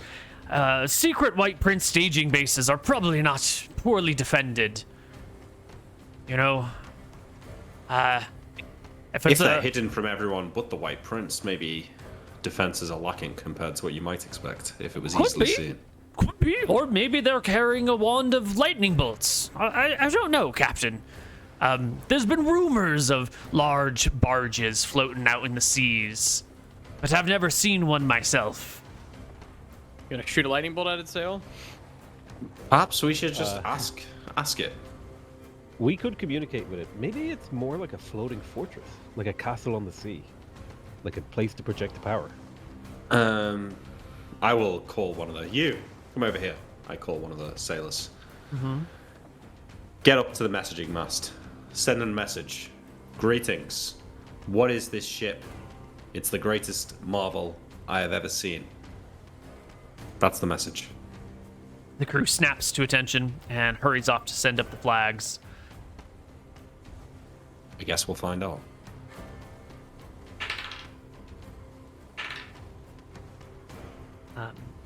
When the flags are clearly seen by the other ship, they don't send any messages themselves, but coming out from probably what must have been like, underneath the wall where you can't quite see that area of the ship that is blocked by the high walls that they have.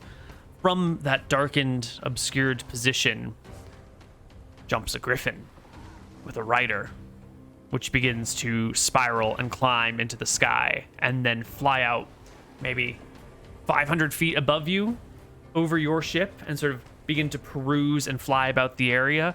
And while I try and not look nervous as this griffin launches from the ship. Yeah, well, the griffin begins to soar about. A message will be sent back. What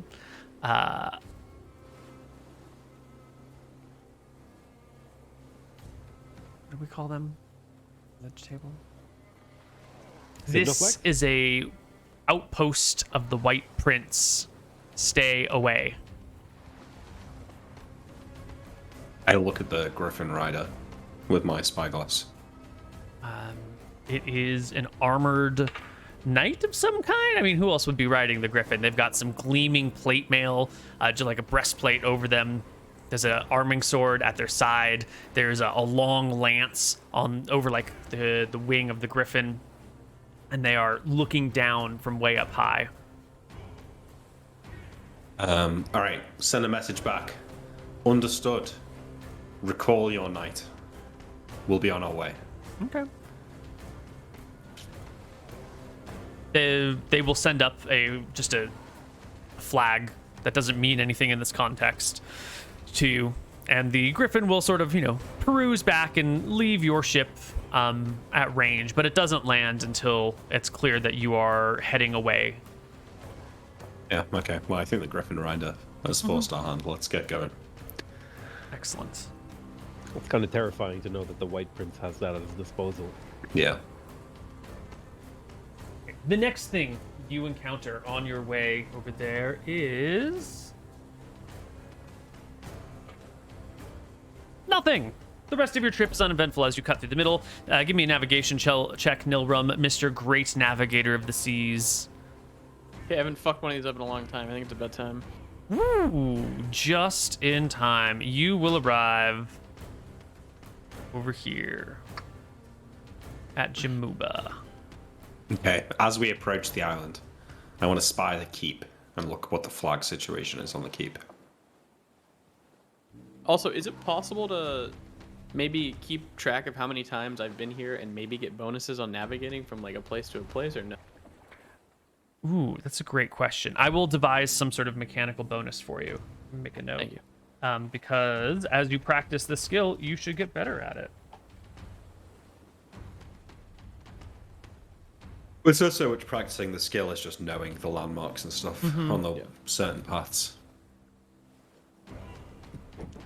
Okay. Looking at the keep here in Jamuba, there's no flag to be seen flying from it whatsoever. You do see some lights on in some of the windows and what looks to be some faces and people inhabiting the keep, but it flies no flag of any kind. No sign of armored soldiers on the docks or anything like that.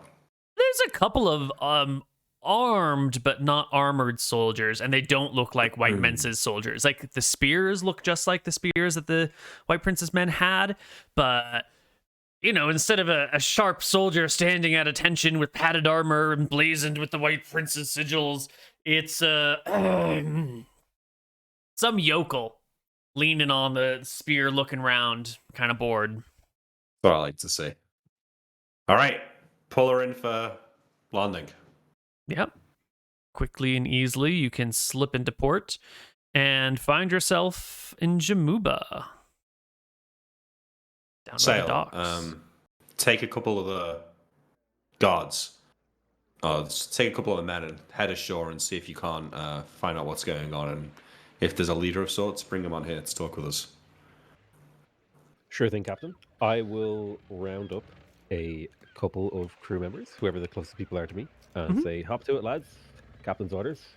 Gotta They find hop to. a mare. Yes. And I'll head down the docks, and if no one comes to meet me, I will go to the closest guard and be like, "How are you, lad? Where's the dockmaster?" Didn't you hear? Harbor Master quit. Brilliant. I'll have you Yep. know I've smuggled half the world's drugs on this ship with me, so no inspection then. No inspection. Nope. I'm only joking. Are you? What are you guarding then? If there's no harbor master, Me? I'm just making sure no one gets in any fights. You know, price of fish, price of this, price of that. Just here to keep the peace. Hey, aren't you one of those people that came through and, you know... gave out a bunch of money and liberated the island? Yes, I am. I thought you looked familiar. What's the deal? We're just checking in, making sure you guys are okay, making sure the White Prince hasn't been meddling in the free folks' affairs out here in the outers. No, but I heard he died. Heard he had a heart attack and killed right over. Really? Mm-hmm. Oh. I'm out of a job if that's true. Yep. Say, who's in charge of this town? Oh, well, supposedly, your captain is in charge of this town, but in reality, he shrugs. Did we leave like a lady in charge? Where's she? Have you guys been doing politics while we've been gone? When the harbor master left, he took her with him. Beat her over the head with a couple other folks. Remainder of the White Prince loyalists and the scattered guards who had been out in other towns and finally came back here, piled in a boat that came through, headed for the Midlands, and took off with her as hostage. Do either of the guards with me speak, or can they read and write? Chances are very low. No. Completely illiterate. I'll have to get a full list of the names of the people that we have to go deal that retribution off you later. But could you go get someone who resembles someone in charge and get them come on down to meet my captain? Sure. I don't know who's in charge. There's not really. Who's the strongest guy in town? Who beats people up? Well, it's my job. Okay, yeah, I guess you're in charge. Come on, buddy. All right. And I'll bring him up the boat. Comes on over. Yeah, he comes back to the crew, to the ship with everyone else. Captain, I bring you the strongest man in town. What happened to the woman? She got Captured by the White deposed Prince, and sir. kidnapped. He Captive. talks over sail. He's been back to Jamuba. Nope. Harbor Master and some others fucked off, took some prisoners, took some of the, people who sided with y'all, and took the woman you left in charge. Fucked off to the Traitorous little Midlands. shit. Yep. Should have strung him up while I had the chance. What's your name, son? I'm Denver. Denver. Nice to meet you. I'm Captain John Winters. I'll offer him a hand. I know, you paid me out last time you were here. That's right. Well, today's your lucky day. I was hoping to speak to the lady we left in charge, but our recent endeavors have been fortuitous, and I've come to share some of the wealth with my people. Aye. I trust I can trust you to distribute this fairly. I'm afraid we don't have time to stop for an extended visit. Yeah. You want me to hand out pay? Hang on, first I need to make sure. I'm going to have my wizard cast a spell to make sure you can be trusted. Nilrim, cast your spell to make sure that he's not lying. Hey, I mean, what's all with the spell casting? I'm just It's hanging just a out. precaution, my friend. There's no need to cast any spells. Don't be ridiculous. You wanna fess up? I Do you think haven't you're done lying anything about? wrong. Norm will start feigning like he's casting a spell. Oh God. By the gods high and low, you don't need to enchant me. I'm a good man. All right, Captain. He's enchanted. You may ask him his questions now. All right. Can I trust you to Yeah. distribute the wealth between the townsfolk fairly, under threat of your eventual painful and slow death, if you were to lie to me? I'll follow your orders to the best of my ability, and will seek not to subjugate that. No, subterfuge them. Can we get like a Subterfuge them. charisma check on him? It's close Yeah. enough, Denver. Yeah. Give me a charisma check, Mr. Moon. What do you read on his face? No? I'll do it. No, okay. I think the Oh, okay. captain is like so amused at this guy's awkwardness that you're charmed by the Yeah, I am. yeah. Nilrim, you could see that this man's actually terrified, and if he fails this job, it's not going to be because he is trying to fail. It's probably because he's like illiterate and is bad at counting and forgot to pay someone. You've heard about what I did at the top of the tower, correct? I assume everybody's heard. That was you. So you'll know what I'll do to you if this doesn't get paid out to everybody. Shit, I have a message for you then. If that was you, he says, real uncomfortable, like, I'm listening. a cleric showed up a couple weeks ago. Said he was looking for the man of the tower. I didn't know what he meant, but he said, the one who summoned his deity, and he pulled out a holy symbol, Ponos. He said he was looking for you. Was he angry? Those clerics of Ponos, god of despair, suffering, those dark things, they always look a little angry. So I told him you weren't here, that you hadn't been here in some time. And How do I contact him? he said he said to give you a message. He'll be staying on Alba Island. at the port there. Captain, we gotta go. Alba Island. All right. Well, we can. We're Where is heading it? around the whole. We're heading around the whole ring, so we'll find it. It's back the other way. It's back the way that you've come already. It's like halfway. Captain, he's not gonna be there much longer. Can we head out there first and then come back down? It's the wrong way, Nilrim. We have to go around anyway. We can make it the other way. It's not too far. I'm sorry. I'm not diverting the whole mission just so you can flirt with your cleric friend here. Listen, Dando. As you can see, time is of the essence, and so I shall give you the silver to distribute amongst the townsfolk, and we shall be on our way. Understood? Yes, sir. All right. Is there a message with the silver? Just so you know, you guys should probably elect someone to be in charge. Next time I come around here, I want to see a little bit more order. You know, when my men get off the ship, I expect to be greeted with some semblance of, a guard. Anyone could be turning up here. How many days away is that, Koibu? If I took the longboat with the boys.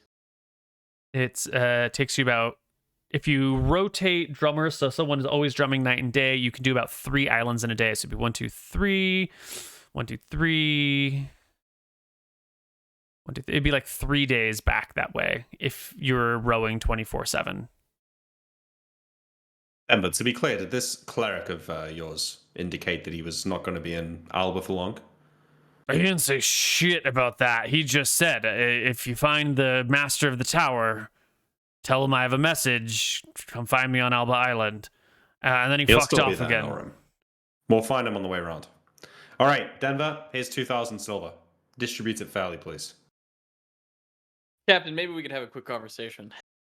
That's fine. Once Denver's been on his way. Denver will take the 2,000 silver in many bags and head off, leaving the party together to chat amongst themselves. And yell to him, I'll fucking kill you if you don't distribute it correctly. All right, crew. Anchor's up. Let's get going. All right. Everyone hops back onto the boat, pushes out to sea again. And the party... Sail, Archie, let's go inside the quarters and have a chat about this.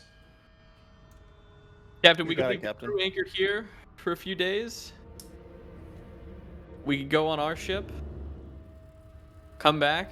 It'll take 6 days. I just, What's the rush? I told you that Pono spoke to me, correct? I know that you told me that, yeah. Well, I assume this is something to do with it. Hey, Pono spoke to you? Normal nod. It wasn't like a big thing or anything. He just called me blessed child.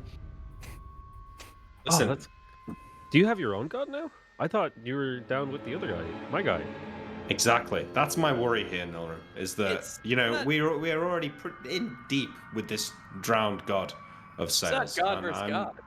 Well, Nilrim. With respect, Nilrim, you don't know anything about it, so... With respect, you don't either. That's true, but I'm not the one inflaming things here. You know, the gods haven't always got on as far as I understood it. And, yeah, listen, the guy's gonna still be there. You can go and see him. We'll all go with you. You can make sure you don't get strung up and tortured or whatever the fuck this cleric probably does in his spare time. But we're not going to abandon our mission now. We're going to go around. We're going to go to Krob Strait. We're going to kill that Inquisitor. Then we can come back around and go to Alba. I'm sorry, Captain. I didn't know you had 4 votes. Well, I've got 2 votes, and in a split situation. I vote with the captain as well. There you go. That's fair enough. Saols, surely you don't want Nilrim getting involved with Ponos. Of course I don't. It's like my wife bringing over her boyfriend. Like, I don't want another deity messing up in my business. It's going to complicate things. You're going to start a war in the heavens, or however that works. Oh, that's not going to happen. People worship different people all the time, so... And how does that... You know what? The history of the world, I assume, from the one history book I've read, is littered with the corpses of people who believed in different You gods, learned okay? to read a few fucking weeks ago, all right? Don't speak to me about the books that you've read. Okay, I skimmed one children's history, okay? We can continue this, but I will not have my private matters meddled with. Well, yes, very good point, and I shan't interrupt the private matters of the 60 crew members of this ship, so you can go on your little foray to meet with your boyfriend. That is correct. That is Fair why we'll enough, yeah. continue on the ship. The route. Exactly. Let's go. Okay, I will pour us all a drink in there. We can hang out in the quarters so there's no bad blood. Yeah, all right. And then we continue on the way. We're going to sail past Jamuba. And we will sail past Virix. We're not stopping in Virix yet, right? We're going all the way down to the next port. I think I'd like to maybe go past it slowly, though, and just have a little look with the spyglass. Coming along the outer rim. You've not been past Virix before, so when you first pass by it, you're passing through on the inside like you normally do, and you'll see that there's like these huge mountain ranges that are like dirty and dusty and desolate and sort of barren. The very front of it is sort of lively and green, but the rest of it is just like row after row after row of mountains. Like if you fly across Nevada and you look out your window, I know that applies to like 2 people who can hear this conversation, but that sort of row and row and row of empty barren mountains with a small little town at the base of a very large river. And Wiley will point out to you as you sail past that much of the infrastructure on the island is on the other side, a little bit deeper in. And if you want, with your great sailing vessel here, with your 3 masts and your 40 seamen, you can come back around this area and take a look. Yeah, let's do something like that. I just want to scoot past this little bay here and get a look at that. Yeah. In through the with the spyglass, you can see that there's a nice big shallow bay in here. The water is probably shallow enough that your ship could fit, maybe, depending on the tides. You'd really need a closer look or some better charts, actual charts of this area. But there are 2 towns here, one against the mountains, one on the far side, and then everything else is just sort of like huge open farmland. You can see cows and herds of sheep in the distance, lots of corn and lettuce and carrots and potatoes and all the wonderful crops that you could ever possibly want in this like beautiful green lush semi-valley. And It's like a nice place. yeah, on the far side, you can see a little flag and a small tower in the great distance. Just the edge of your noticeable vision with your spyglass, flying the flag of the White Prince. And then beyond that, another range of mountains forested with trees beyond. Okay, cool. I will sketch like a little map of the island. Mm-hmm. Where the towns are and the rivers, if I can. Mm-hmm. Yeah, looks kind of like this. Just get a little map. Yeah. And then sailing on? Yep. Okay. Onward we sail. Past Monshare, all the way down to Krob Strait.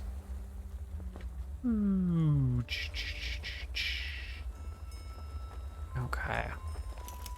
Our party's approaching Krob Strait. You sail around Monshare. You can see... Yeah. You can see that there is a White Prince's ship leaving Monshare, headed like angled inward, like it's gonna enter in towards the Midlands. Okay, we will Got it. slow our travel, or just maybe anchor for a day, just to give this thing time to get away from this area. Yeah, it's headed away, and you can just slow your pace a little bit, take in some sails, and let it pass, or let it run away from you before making your way past it and then towards Krob Strait. Yes. So last time we were here, we ignored their attempts to hail us. This time, we will follow them, but I will not before I look throughout the spyglass at the goblin side of the island. Maybe, fraction of the town is still standing. It looks like there have been some sort of runaway fires in town. Probably goblins not taking proper safety precaution or not following the appropriate OSHA requirements, and most of the town is burned to the ground. A few buildings still stand. The dock has like a bunch of hacks made in it, like someone has been chopping up the dock for wood or ripping up boards of it. The whole thing is sort of in a state of decay and seems There's no relatively... people there, though. No. You don't even see any goblins there. Well, okay. I don't comment on it. And we will slow down as we pass Krob Town and wait to be hailed. Certainly. as you As come. this is happening, I give the order to the people manning the ship, and I'll say to everyone, just be ready. This is going to, when it happens, it's going to go quickly. If you're a sailor, stay below deck when the fighting starts. Everyone looks at you a little nervously. It's been a couple weeks out at sea. No real problems yet. But now the moment is upon you all. You're just gonna pull up to the dock, hop out, and master blast a couple of guys in the face? We're going to wait for the Inquisitors to turn up, and then we're going to... Archie's going to fuck him up. Archie, you ready for this? You know what you got to do? When you see that stupid fuck So with his ready. helmet, I want you to cave it in. Archie, I'm gonna make you 60% bigger. How's it make you feel? How big am I now? Holy shit. Wait, you casting it now? Or... No. As soon Yeah. as we land and the Inquisitor's like walking his stupid ass on the ship, then I'll cast it. Do we know how an anti-magic field works? Nope. Oh, well. Yeah, it find might out. stop it, but might won't stop Archie. Won't stop Archie. I'm ready. This seems dumb. This was your plan, wasn't it? That's why it's dumb. Okay. They make the symbols, the flags that you should stay away from the other side, and you can head over towards the docks, and there's some dock workers there ready to lasso your ship and bring it forward, and there's the harbor master. We fly the Solomese flag, sorry. Yeah, and there's the harbor master who's like looking at your ship and clearly like trying to take some notes on it as you approach, doing their due diligence. There is the Inquisitor with her, long golden flowing hair coming out from underneath her great helm, sword at her side, watching. Just I've kind met of this woman what's up going close, on. so I will stand like back. So she doesn't get a great look at me. Yeah. She's not really looking at your ship in particular. She's just sort of like, watching the docks as things come and go. You'll notice there's a bunch of soldiers with spears standing about, and you'll notice the little towns up and down the coast have a larger guard presence than the last time you were here. There's like each little collection of houses has at least one armed soldier watching the strait, looking across as if they're waiting for something to come for them. And sure enough, your boat pulls right up to the dock. The Inquisitor begins their studious meander in your direction. Does she have a helmet on? Absolutely. And following a few feet behind, just far enough to be out of range, is the apprentice, the squire, with the shield, the anti-magic shield.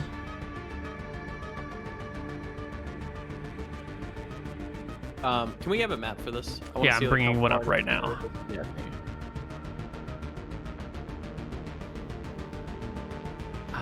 Any? We would have told Archie that he's probably going to be the one who meets the Inquisitor, goes out there like the captain, and then just kicks her ass? Or, Yeah, I don't know, how it do you want works. to do it? Yeah. I mean, I was thinking more like Archie is just, like standing at the front of our ship waiting for her to come up because she knows me and the two of you are spellcasters, so I think... Oh, Yeah. real quick. I obviously, last time I didn't have my brass knuckles on. I'm going to put those back on, so I'm changing my damage back to 1d6, right? Those have your nice. hands in your pockets or something, yeah? Yeah. Fuck is my dog? Okay. Party getting ready. Any last words? Any other spells to be cast?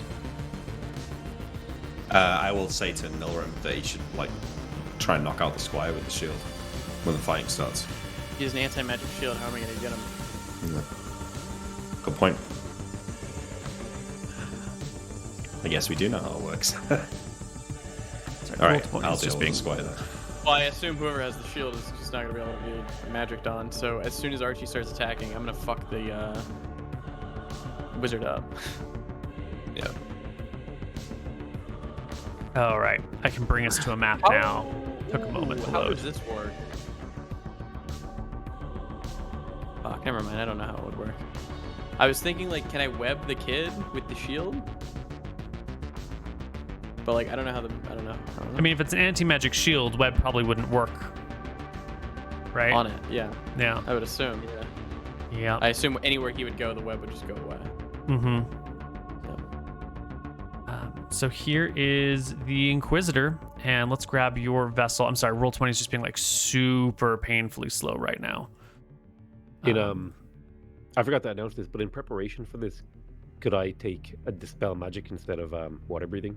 Yeah, you would have had all the time you wanted to pick the right set of spells for this mission. I think your vessel will be pulling up like... We'd probably how be do we docked, fit? right? Yeah, your docking procedure will bring you... Actually, I think it is going to be just like this. Is where you're going to pull up. Okay, we set our thing here. We'll get a nice little sort of I'll gangplank. have the men behind start all of taking us. out like barrels and stuff and like just start unloading, or are they yeah. allowed to or no? Yeah, Just like totally. we're traders, you know? Yeah, just yeah, and- full on. Yeah. Traders. The rest of the the dock workers, which I'm not going to bother putting on the map, will come and throw ropes over to your crew members, who will tie them around parts of the boat, and they'll slowly pull the boat against here. Can you put the man with the magic shield? Yeah, on the let me map get too? a squire then.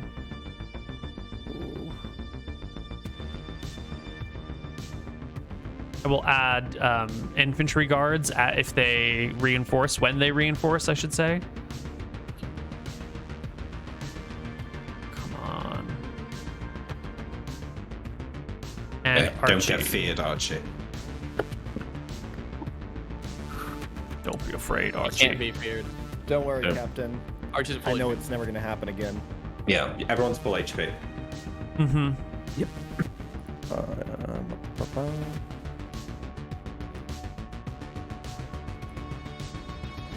I can't edit my card. It's being weird. Well, okay, there's the token. Here's little squire. Standing How far is he? right over here. With it easy to get there within less than a round. And Archie will be the first one off the ship, right? Yep. Yeah, and as Archie gets off the ship, you can see the Inquisitor lays eyes upon giant 60% larger Archie. No, he hasn't and been He's not enlarged cast it yet. yet. He's not oh, I thought you yet. enlarged him already. No? No. Okay. Where are the drums on your ship? You have them, Probably right? Back here. Yeah. Yeah, they're in the Wait, ship. Okay. Yeah, we would. Yeah. And you've got a cleric We and all a have wizard. armor on us.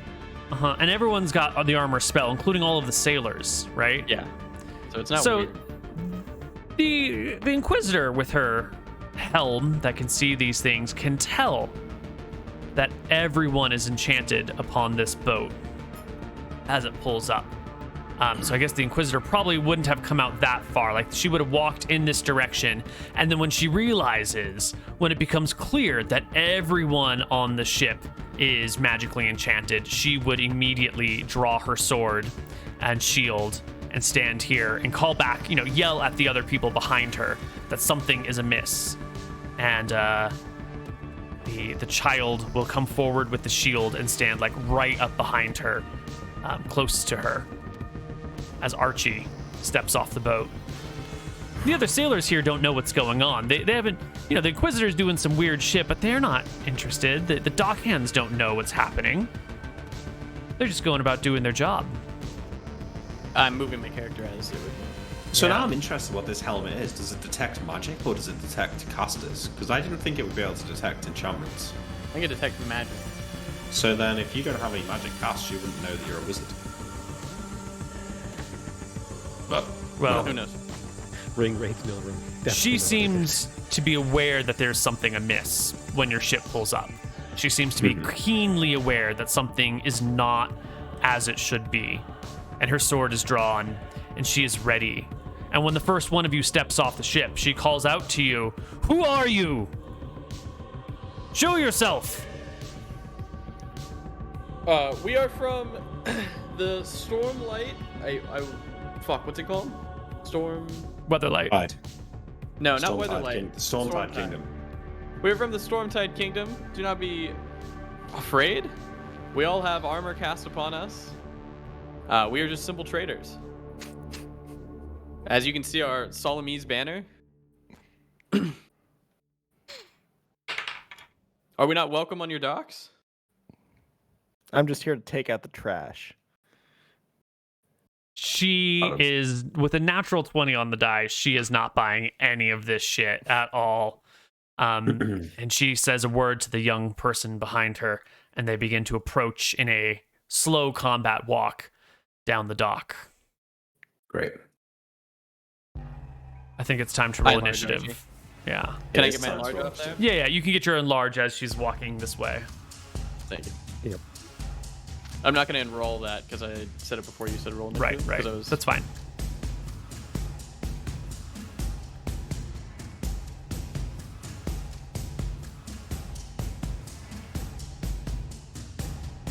Here we go. I feel like I wouldn't be able to observe what's happening here from this position. Can I like scooch like there? Yeah, you can move wherever you want. You would have been can able be to wherever you position want. yourself appropriately before the battle started. What's the height difference between this deck that I'm on and the dock?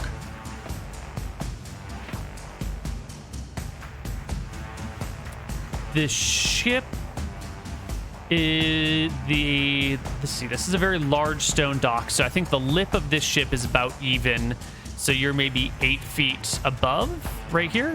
Oh, yeah, perfect. Okay. Yeah.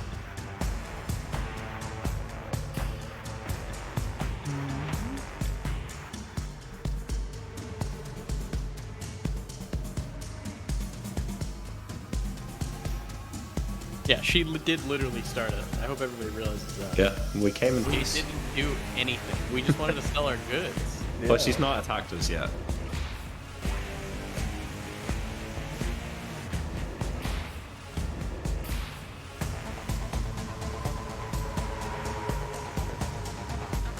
Okay. Wait, and Perfect. Okay. Our fighter over here rolls a 6 for initiative, and will go first with the actually the child will actually just stand behind her with the shield. Yeah, it's a little late, and they will move forward together. The kid just following along. God, there's 2 of you. She knows what's up. Archie's in front, and Archie's big, right? He's like... But the Inquisitor is going to move quickly. In a well-practiced, like, scuttle, she's going to try to get past Archie. Now, this is one of those areas where D&D gets a little bit weird, because it's turn-based, and if you guys are right here, if this was like a standard video game, you know, she could just get up here or back here behind you. But D&D is a little bit more immersive than that. Archie's not just standing waiting for the Inquisitor to move. So if she wants to get to Nilrum, which she clearly does, I think Archie will inevitably block the way. Whoops, wrong order of operations here. And she will have to deal with Archie first. So. What do you think, Nick? Plus 10 to hit? I don't know, is she a cleric or a fighter? Neal just called her a fighter, so maybe, yeah. Well, she slashes out with an arming sword at Archie with a 14. You will, she will miss. You will miss your block on her as well. And then does she have sword and shield style? Ooh, but she doesn't have her shield equipped right now. It's fine. Your turn, Archie. I will punch her. Okay. Yeah, you catch her you catch her sword with your fist as she tries to block it, and the back of the blade will run and slice into her for how much damage? 6 points. Plus and Times minus. 0.6. 7 she's points. She's fucked. That ball went down too far. And I will Offhand. punch her again for a crit. That does clear by 5. Yes. No shield as well. Yeah. We'll roll minimum 2, damage, but 4, plus 9. 7. Still good. Wait. How'd you get? Oh yeah, so they both got that one. Nice. Oh, but it should be 8, not 9. Yeah. Yeah. Oof. Not great for her. What are you doing, Captain? Surely Captain's gonna jump off and attack, right? Yeah, I am going to do a running jump off the ship. I'm going to land here, roll, because it's less than 10 feet, so that's fine, right? As long as you pass your check. Okay. Do I still have to pass a check if it's Oh, 10 no, it's feet, less than 10 feet. You're right. Yeah. Well, I mean, if you I will leap roll. over the balcony, technically you're going to go over the 10-foot mark, so roll your acrobatics check. Oh. Hey, wait, hang on. Because you have It's to not, jump over, over. it's not over 10 feet. No, the deck here is 10, but then the railing you have to clear is at least 2 feet high. All right? What happens? Do I just take the damage? That's over 10 feet. Yeah, you'll just take D6 damage. Yeah. That's just fine. But is it the ship? Okay, no, that won't help me. Whatever. Yeah. All right. That's 1 point of damage. You know, I sprained my ankle slightly. I jump back up to my feet. Does the boy turn around? Is he gonna sneak attack? The squire Erickson. has a readied action for when someone gets close to them. So shield and sword in hand, the squire will Did he roll a lash out. perception check though? Because Nick jumped up from 10 feet, he wouldn't have been able to see. Right? I He think jumped down. I think the squire would at least hear the person landing on the deck nearby on the thing, and the flurry of Lot of movement people from the side. running. It's fine. It's fine. I don't think it's a sneak attack. It's okay. Let him do his attack. All right. They don't notice Wait, until what? the last moment. Oh. That's a perception check on hand. It won't be a sneak attack, but you can get a flank on them as you like tuck and roll to their side. Nice. Okay, my dagger does all my damage. So I assume the 11 misses. The 11 does miss, but the But then- 24 will sink all the way into the side of the young squire. For Yeah, it's a crit. 2d4 damage. 3. Oh, Nick, let's go. Yeah, nice 3 damage there. Oh well, it's almost enough. Okay. Nilrum. Norm cast web down here. Shit, god damn it. Sorry, Nilrum, to interrupt, but we have to roll Good thing. back a little bit. Archie, when you went to strike her the first time, Yes. you were inside the zone of anti-magic and immediately shrank back down to normal size. Oh, Okay, so she gets 2 I HP forgot. back then. That. 2 HP. It'll be 3 HP back, but yes. Okay. Does that also Am I? armor is gone? Yes, that would mean Archie's armor spell is gone and Captain John Winter's armor spell is gone. That's annoying. I'll I check guess. it in the character sheet. And I think that Web. means her first attack would have hit you as well, Archie. Right? Because she rolled a 14? And the block 14. didn't matter, right? No, you fucked up the block. Yeah, the block was a piece of shit. So she actually would have hit you. I told myself over and over again to remember to shrink Archie, and then I got so excited I forgot. So you would have taken this damage, whatever that is. Jesus 8. Christ. Yeah. All right. Okay. Critically Just important no, things here. you should remember web needs to be like anchored on things. So if there's Yeah, if well- there's buildings around there, then it's fine. But There's also these posts and shit, right? Yeah, I but they're only suppose like so. hip high. If you're just trying to stop people from walking, that might create a difficult zone through which to cross. I want people not to be able to come up here. Yeah. And that's what I'm gonna go for. 'cause Yeah, then you can anchor between these things, and it'll at least create a space this high that is like a mess of webs. I should be able to anchor between like all this shit, right? Yeah. Yeah. If you can, Okay, if your web can reach that far, then it can do all that, that whole area. My web is 90 feet. Well, Or it's 9, 5 10 by yards at 10s? level. The web spell covers a maximum area of 8 10 by 10 by 10 cubes, and the web must be at least 10 feet thick. So a mass of 40 by 20 and 10 feet may be cast. Creatures caught within the web. Yeah, so if we're doing 10 I by can do 10 90. cubes, we're doing 1 cube. Oops, the wrong size. One that comes to here. As an anchor point? yeah, 1, maybe. 2, 4. Yeah, so 8 cubes would come out like this. Actually, a little bit That's farther than fine, that, yeah. and block off this area. Hey, Yeah. Neal, I I'll don't draw know if she has a magic weapon, but would she lose the damage bonus from her magic weapon and the attack bonus? That's true. Yes.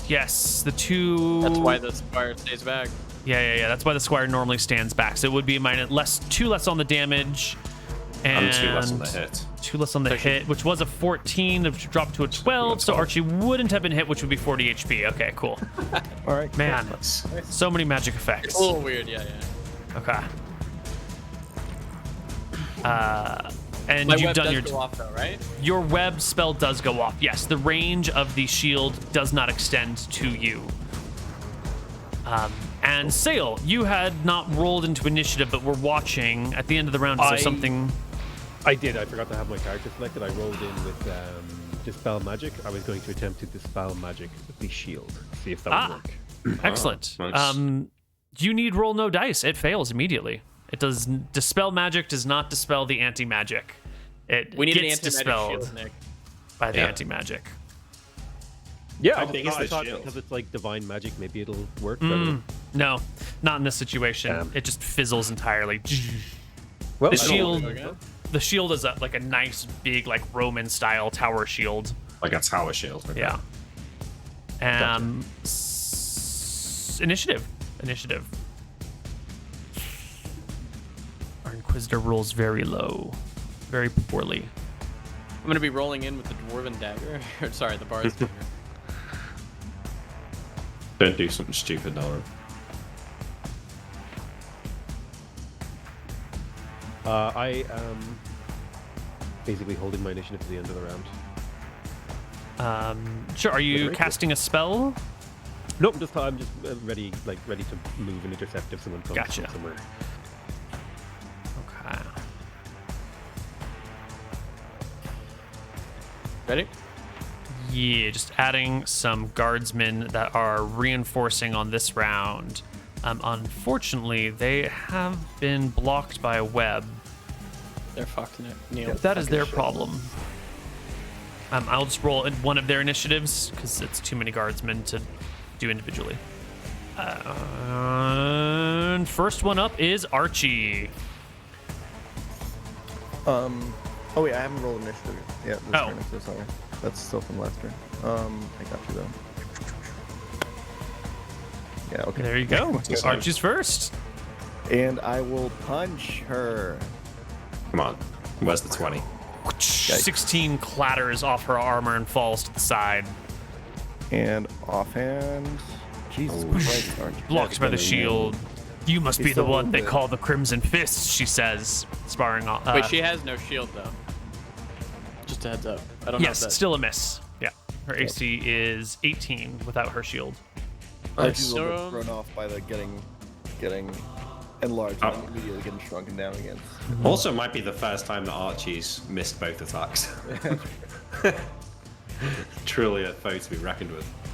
Norm's gonna run over here and throw his dwarven dagger at the kid for 6. You were coming over here? Yeah. Yeah, I guess probably up Well, on this here, deck but so you yeah. can see. Yeah. The dagger will clatter off the tower shield the Squire holds. Did the Squire not get an attack at me last time? They had a readied action, so that was their entire initiative. But then just, they you didn't know. turn fast Oh, enough to do it. No, I thought I rolled it at you. I don't think you... Oh, no, I rolled the Did- perception check instead of the attack roll. I'm sorry. Do you want? You can do it now if you want. Yeah. Here you go. Oh my god, they got you. They actually did it. Fucking I- blocked. Christ. Block though. Well, Oh, never mind. shit. All right. Nick. 2 in a row. Let's go. Nice. All right, Captain John Winters, it's your turn. The Squire has squared off with you now. I blocked his attack with a smirk on my face as I drive my rapier through the back of his face. Which is blocked by the tower shield. No, The dagger's blocked by the tower shield. I got a second attack this round though, but at the end. Right. Oh yeah, Archie did too. The guards will approach the webbed area and be a little like, what the fuck is this shit? One guard will venture forward to touch it and have to make a saving throw versus spell and probably get stuck. Yeah, Yep. immediately get stuck to it. Another one will help. These two will help to free them.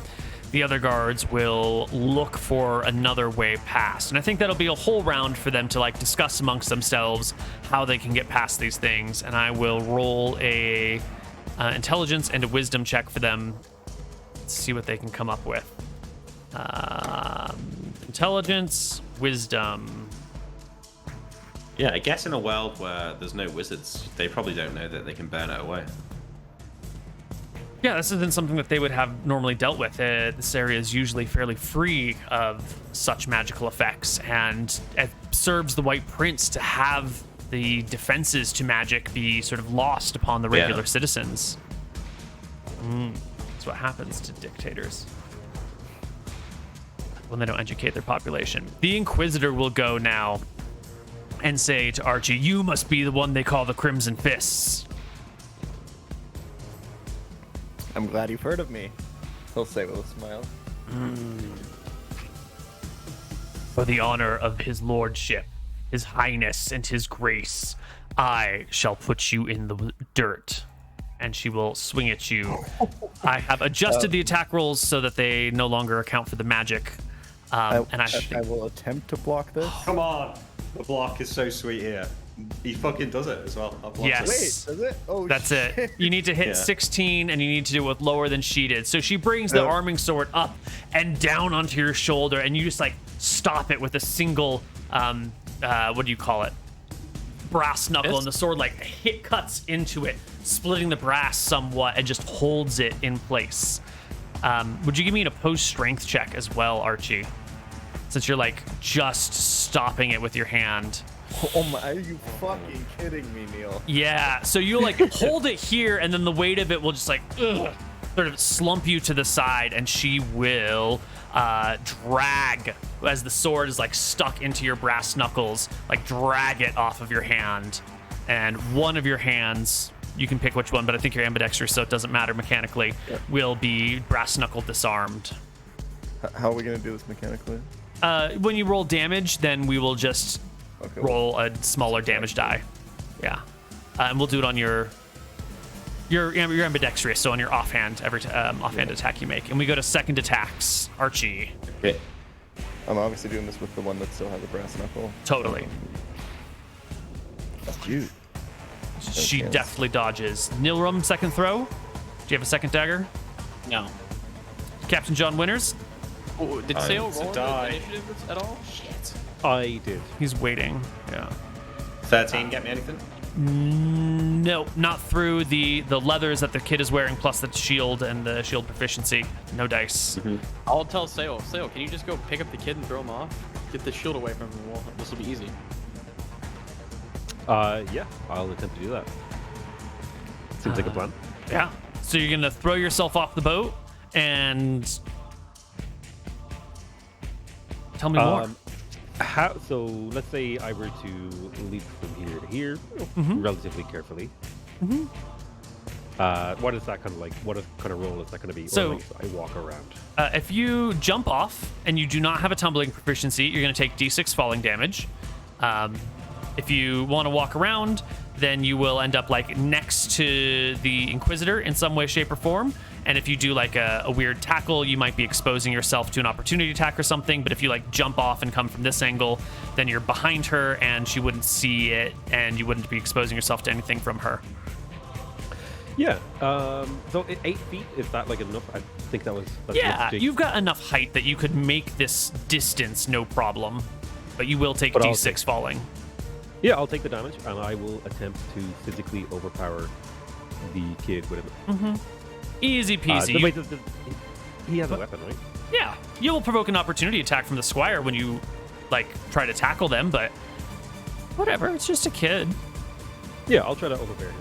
Yeah, you take 1 damage as you fall and like smash your knee as you land and one of your knees hits the cobblestones below. You throw yourself at this person, easily grabbing hold of them, but they will get an attack of opportunity against you, which is a wild miss. They're too busy focused on John over here. And give me an opposed strength check against the person with 9 strength. Yeah, you just like collide with them. You clear by 9. You can easily shove them to the edge of this area. Are you trying to throw them off? Yeah, I would try to throw him off into the sea. Okay. Or, well, I guess into the bay. Yeah, they will, as always, they get a saving throw to be avoid the last chance to be avoid being thrown off. Is there something else you were going to say? Like, do I suspect that he's like wearing enough armor to where it'd be hard for him to swim without dropping it all? He would The definitely have to leather drop a shield. armor that they're wearing would slow their swimming, but they wouldn't sink. The shield, which is held by them right now, would have to be dropped, otherwise they would sink. Yep, gotcha. Okay. So the shield's out of the picture if he goes down. Got it. Right, yeah. And here comes the saving throw for the kid to see if they can like catch themselves from being thrown, maybe on one of those like little pylons that ropes are held onto, or maybe if they can just dig their feet in at the very last moment. They want above a 17. Natural 20. Jesus. You fucking- slide them to the edge, and they hold. They hold. I still have a grip over him though. Totally. You're still grappled. They cannot make any sword attacks except against you. And even then, I think the arming sword is too long for this hand-to-hand combat. But the Inquisitor will get her second attack at the end of the round against Archie. And maybe, just maybe, I can pull another 20.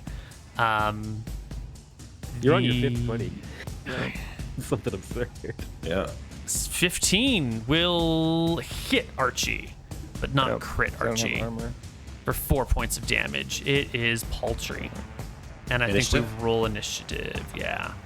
The kid is no longer doing the dance with the Inquisitor, so they will roll at their own initiative. Do I just say I want to try throw him back in? Do I just do another unarmed attack? Or... Yep, initiative at +3, and then it'll just be an opposed strength check because you're already holding on to them. Yep, awesome.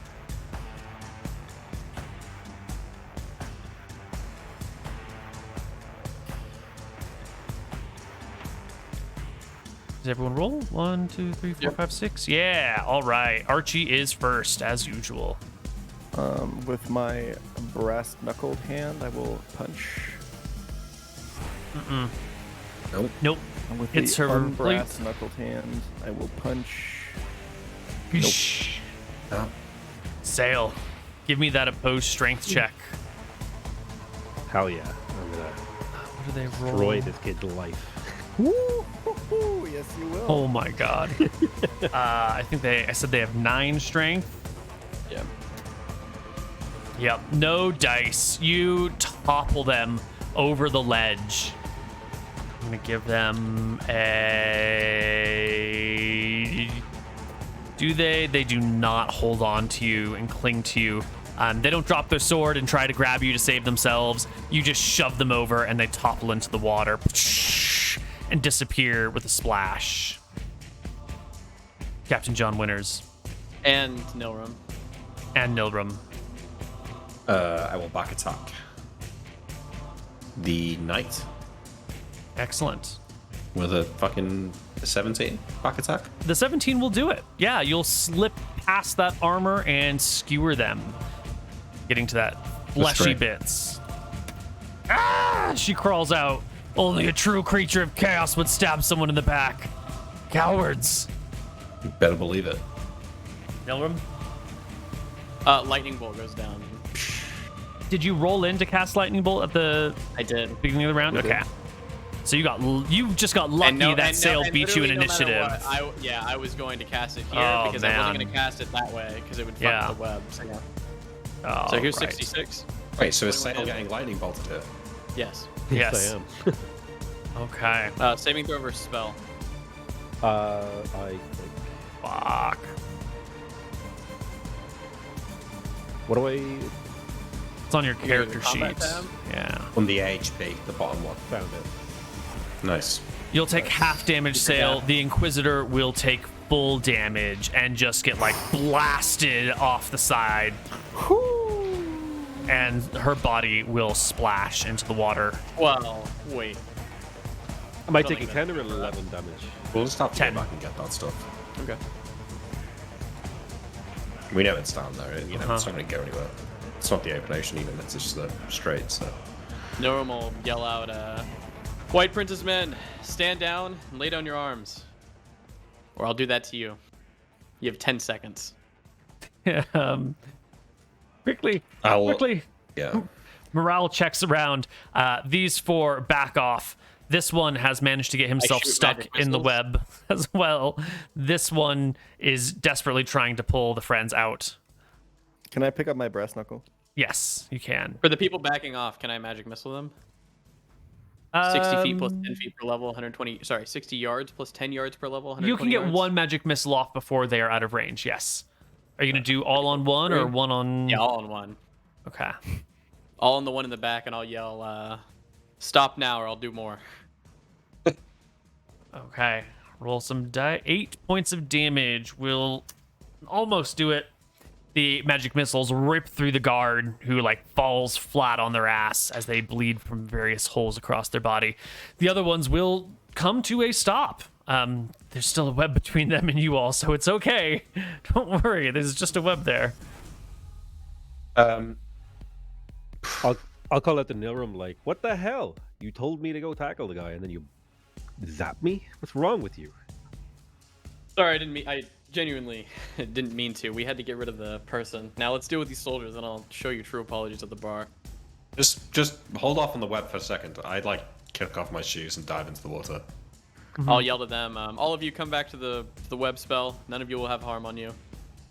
John, you can see the squire is struggling with the shield that is strapped to their arm and is weighing them down to the bottom of the water. They've already dropped their sword and they have no means with which to cut the shield away and are just like panicking against it. Is he sinking? Yeah. Do you save the squire's life? Yes, I will, if I can. You can, yeah. Let it be known, Nilrim didn't specifically say, I promise you no harm. Okay? I won't harm you. All right. You can cut the squire free and they will surface and come to the top, dragging themselves onto the little dock here, heaving, coughing, sputtering up a little bit of water, and then just like laying flat. Put up a good fight, kid. I'll like take his sword off him and throw it into the water.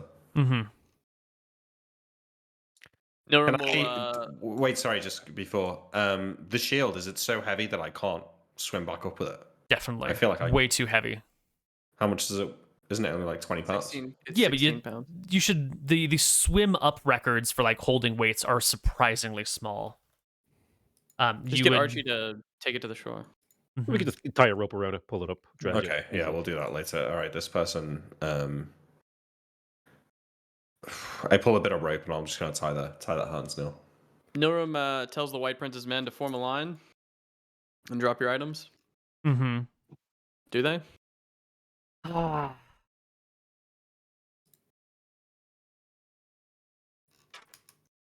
Yeah, they rolled a 17 on their morale check.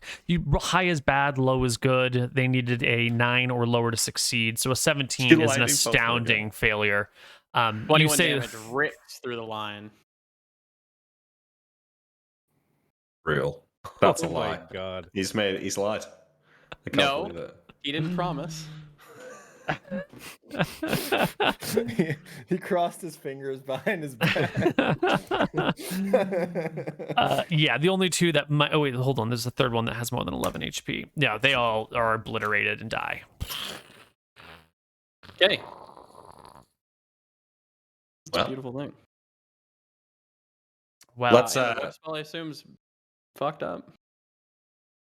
any other reinforcements have seen what have happened and did not bother with the reinforcing and have fled into the city. The party has the dock. I'll Right. walk over to Nilrim and say, a mighty fine shot with that bolt. I wish you had better aim when I was in the firing line. I'll Well, crack it's my easier fingers. when they'll fucking line up for you like a bunch of fucking dummies. What do they think? We're gonna be honorable? There's no honor among thieves. I'll like crack my fingers and be like, are you ready to make some art? And then I'll Hey. walk over and start dragging bodies around. Yeah, You Captain, two, sorry. stop arguing. While the web's still here, let's get this stuff out of the water. The web is burning, but well, I assume it is. Can Yes, I get yes. Archie to come with me, and we're gonna tie a rope around the shield and like the helmet and drag it back up. Absolutely. It's easy thing to tie a rope around the shield. You just swim down, fasten it around one of the loops through which your arm goes, and haul it back up. The helmet you can probably swim up with yourself. And Yeah, I make mean, it to we'll the bring. surface. At some point, I'll ask, like, Sail, do you not want to get the Inquisitor's body so you can give it to the drowned one? I'll like look longingly at the corpses, like, but my art, Captain, and then I'll dive in and try to find the Inquisitor's body. Koibu, there is no way you could beacon a anti-magic shield item, right? How would you enchant it that How would way? you beacon some? Yeah. Mm-hmm. Okay. So this shield and the helmet, as long as they're together, are free magic items for us that can't be tracked. In fact, any magic item near the shield. Wait, the Inquisitor's sword as well, Neal. I don't forget about that. Sure. You grab the Inquisitor's sword. It's not a rapier, is it? No, it's an arming sword. How sad. Mm-hmm. What's my penalty with an arming sword? -2. Yes. +2 damage to The lose an sword attack. is probably beaconed right now. To lose a second attack. Mm. Yeah, okay. It's probably beaconed. I still keep it on me for now. Yeah. Were there like people watching? Absolutely. There's a whole town over here, and a whole coastline, and there's little fishermen out in boats. And I mentioned earlier that there were dock workers who were helping like attach your boat, and they've just backed off to this like to this backside over here, away from the fight, and scurried, on these docks before, whenever there was an opportunity in the battle to get the fuck out of the way. So there are many witnesses to this. Dorm will scream out, let it be known, this island is no longer owned by the White Prince, and the Crimson Fists have freed you. I am their Wraith of the Dardannes, Nilrim. Nice one. And he'll put his hood up and let his long flowing robes just power behind him. Yeah, and he walks back to the captain. All right, we need to make our way to the Inquisitor's office. We should all go together to avoid any incidents. Oh, he'll also scream out, "Pray to Pono, so your suffering may be as swift as these lot." And he'll point down to the people.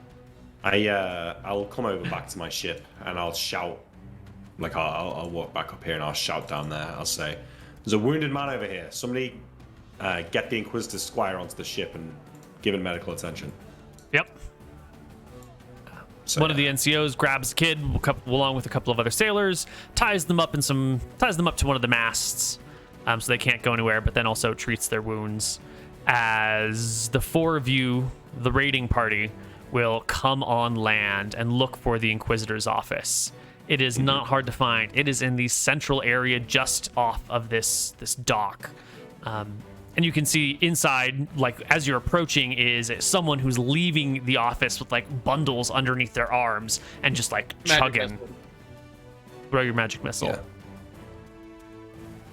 I'll shout halt at him as magic missiles go down. Ooh. You there, stop!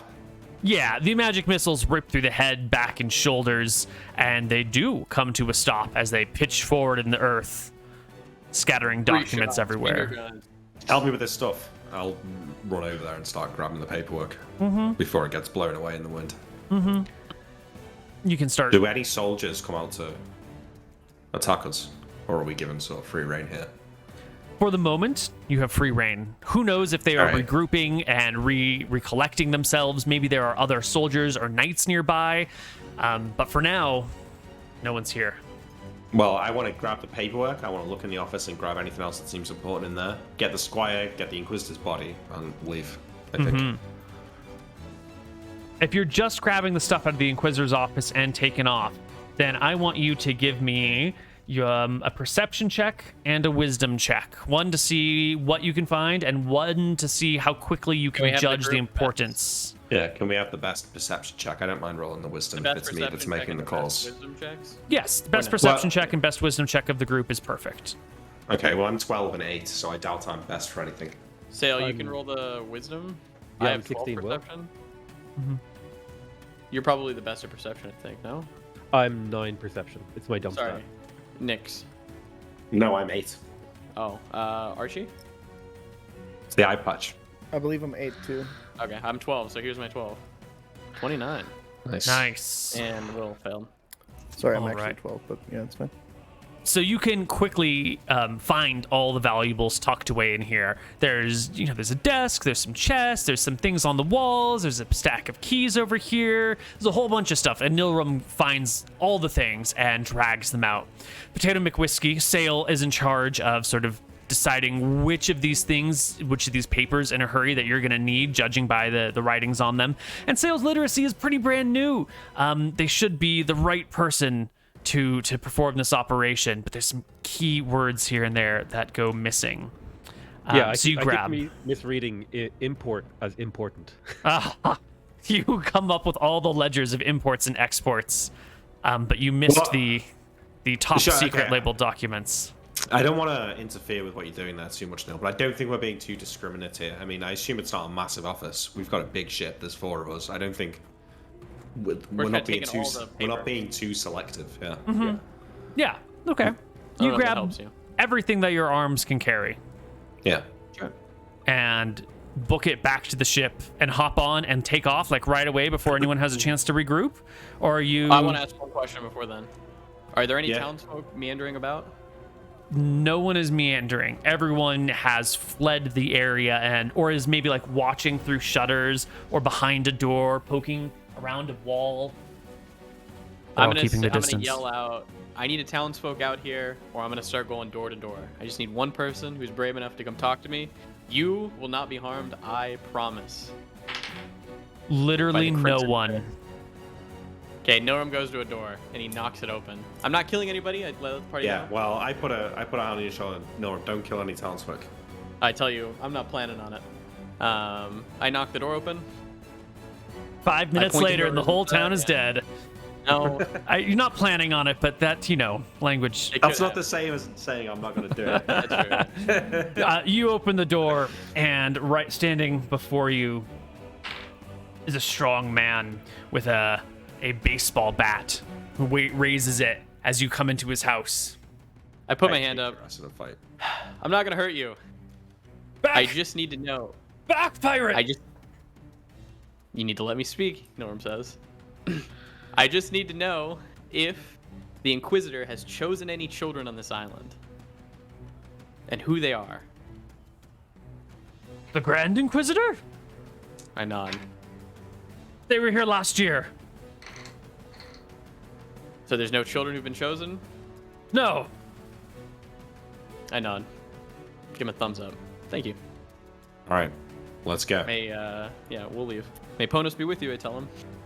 As you walk, you can see the bat sort of drop and the head cocked to the side and like a confused grunt coming out of them.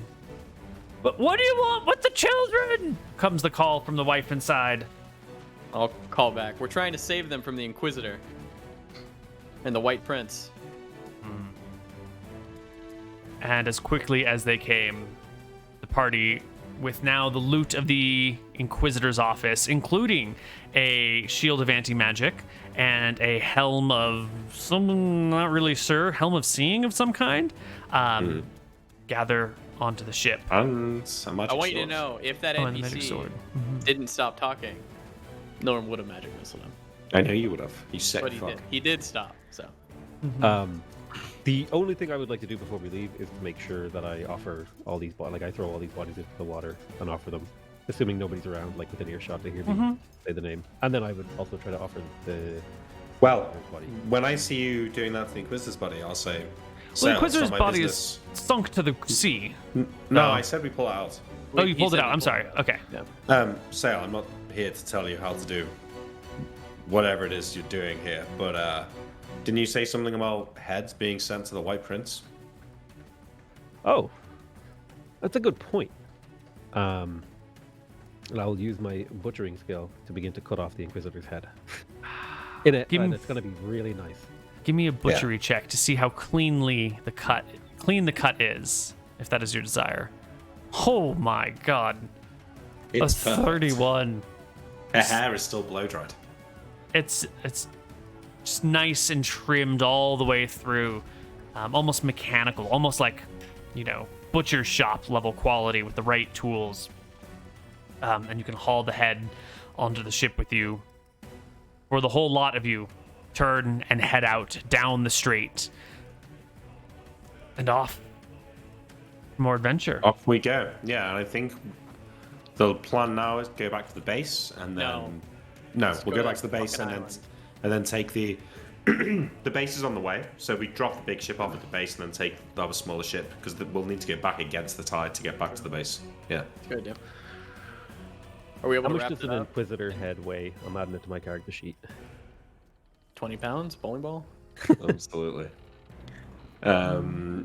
I've got the sword, the helmet, and the shield on my character sheet, but I've not put any weights because they're just going to be on the ship in my room. That's fine. Oh, actually, maybe I should use one of these as my captain's quarters. Head is 7.3% of your body mass. And her... Oh, she was short. She was 4'11" and 86 pounds. She was tiny. Calling it 8 pounds. 6.3 pounds. We'll just call it 6 pounds.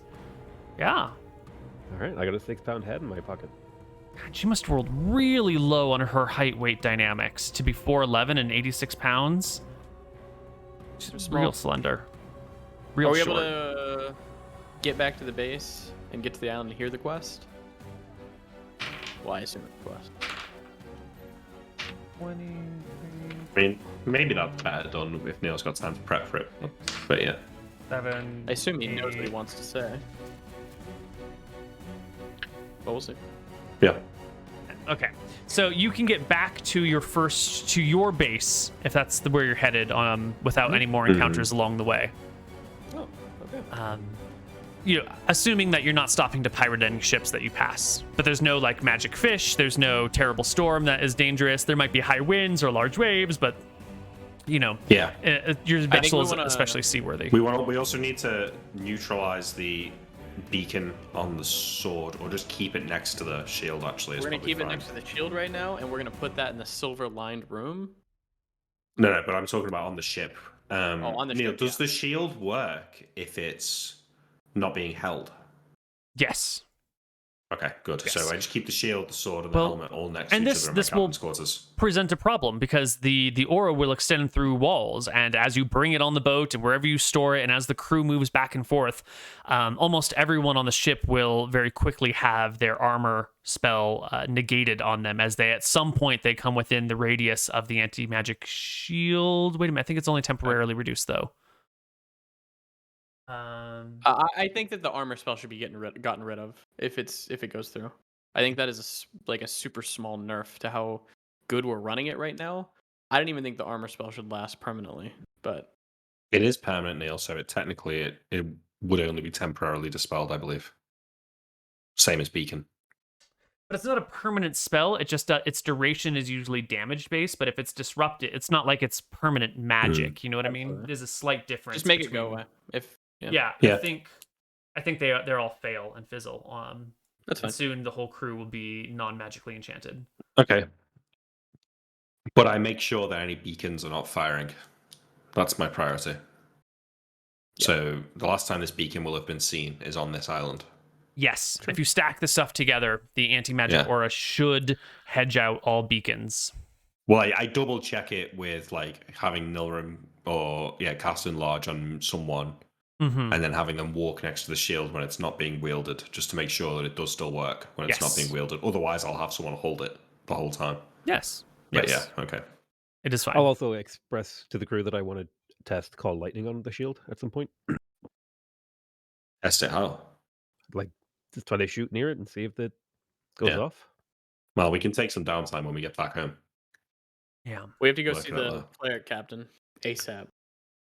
Yes. Sure, Nilrim. Thank you for being patient. Yes. Why are you so eager to get a less impactful god, Nilrim? Normal smiley. So we drop the crew off at the base, and then drop the big ship off, and then we'll take our small ship to Abba, or whatever it's called. Alba Island. Yeah, Alba. and I think this is probably the appropriate place for us to wrap up for the day. I don't think we'll be able to get through all the fun stuff over there in 10 minutes. So instead of just ending on the spot, in the last 4 sessions, our party has overthrown the White Prince's presence very directly on 2 of the 60 Outer Ring islands. Now, to Saol, this has one set of meanings. Saol is sort of bound to Rohi, whatever Rohi may be, to do these things. What about the rest of you? Mostly I'm not concerned, but I'm curious as to how Archie feels. How much animosity do you have towards the White Prince, Archie? And how much love for Rohi do you have that would further empower that animosity? It's conflicting. I mean, the White Prince has obviously been in our way a lot, and we saw a lot of the fucked up shit that the White Prince has been doing. As for the love for Rohi, I don't think I'm quite there yet, so to speak. I haven't really seen any impact of what he's given me since I've, had my pact with him. But Archie's pretty set on the quest of getting rid of the White Prince, not necessarily because of Rohi, but more necessarily because it's what his crew wants, it's what the captain wants, it's what Neal wants, and it's what Saol wants. Good team player. Yeah. Okay. Neal, we know you have a hunger for what the White Prince has, a fountain of youth, supreme power. Are you excited to overthrow the White Prince? Is that even something that he really wants, or is it just like incidental? Like you want his stuff, but you don't even give a shit about him? Neal more wants his shit, and it seems like the group of people that he's rolling with right now are kind of just letting him do what he wants for the most part. They have some qualms, but overall, he kind of just gets to do what he wants. They're going towards his goal of attaining eternal youth, and he's at the same time causing suffering and lifting some people from suffering. So he feels like, when he's doing the god that he was meant, he feels like, to work for, some justice. So it's not personal for you, it's just business. Yeah, it's just business. Got it. But he does like his crewmates a lot. And Yeah. I think his time in Redport with the captain was pretty eye-opening for him, and he enjoyed it. And Captain Winters, for you, is it business or is it personal? I kind of feel like John's kind of just got swept up in this idea of overthrowing the White Prince. Like originally, I was stranded here, then I was being hunted, then I started to make some money, and I've just had a taste of what it means to rule and have people sort of bowing before me and stuff like that. So that feels all really good. I kind of feel like John understands that none of this happens without Nilram and Saol, and the cost of their help is to go along with their goal of, destabilizing the White Prince. So John's along for the ride, but I'm, as a glimpse into what he's thinking about, that vision that Saol described of someone in dark robes being on a throne doesn't fill him with a great deal of optimism for the future, because he knows that he wouldn't let anyone else sit on the throne if he was still around. So it doesn't really bode well for what's going to happen in the future, but I guess we'll see. So Saol, just by the conversations that you've had with people, you would have picked up these sort of sentiments from people. And you've been more or less tasked with this unholy quest. You can tell that the rest of your crew is going along with it for the time being, but only because it sort of serves their business purposes or because they're doing it out of, fealty to you. Are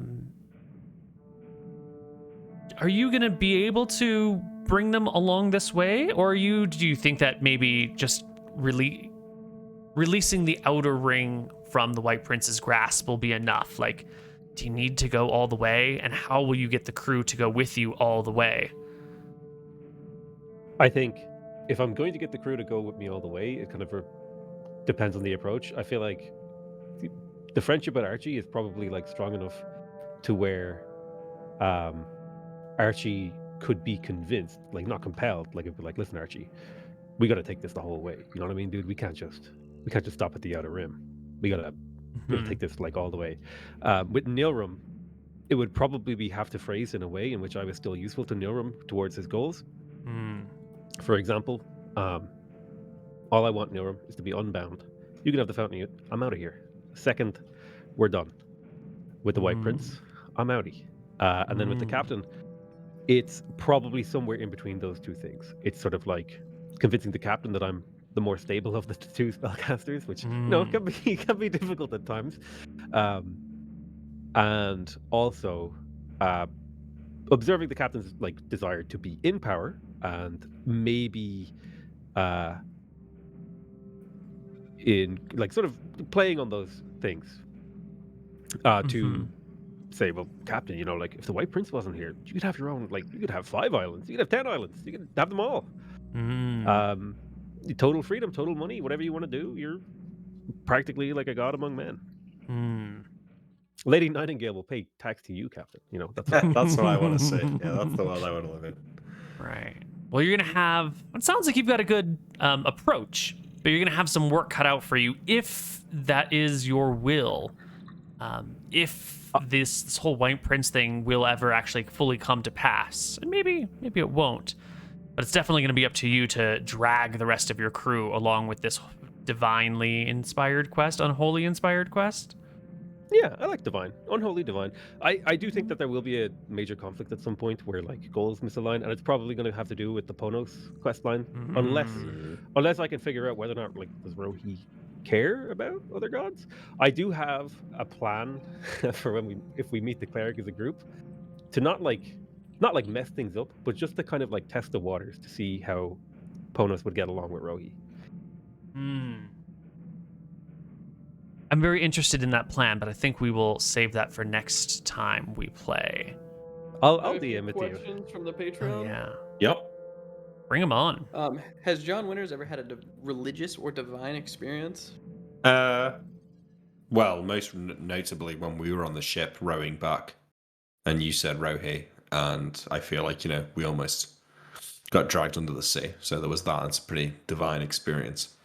In terms of the rest of his life, no, not really. I think he's been pretty lawless, pretty evil in his past life as a pirate. And I know it might not seem it now, but I think maybe John's a little bit more moral now than perhaps he was earlier in his life. So no, I don't think he's not really a godly man. Just someone who has a healthy respect for the divine. I think this question is probably for Koibu, they said. In the last episode, in your telling of how the White Prince evaded the assassinations from Magic Fish by sitting in his bathtub of life, however, the general population doesn't really believe in the Fountain of Youth. So do people just view this as White Prince propaganda, or is it something else? There's a difference between people not knowing about the Fountain of Youth and people disbelieving the Fountain of Youth as a true story. You know, if President Biden showed up one day and he was like, someone tried to kill me, but don't worry, the U.S. Army has like secret medicine and secret antibiotics that we use for, you know, poison attempts against, you know, KGB agents. I'd be like, yeah, that sounds plausible. U.S. government's got some sort of like secret medicine that they save for just the president. I buy it 100%, you know? So I think that's more or less what the people here would believe. These sort of otherworldly, divinely inspired powers who have been around far longer than their natural lifespan and who are connected to the gods themselves. They say they have a Fountain of Youth. Yeah, that checks. I didn't know that. Cool. Fountain of Youth.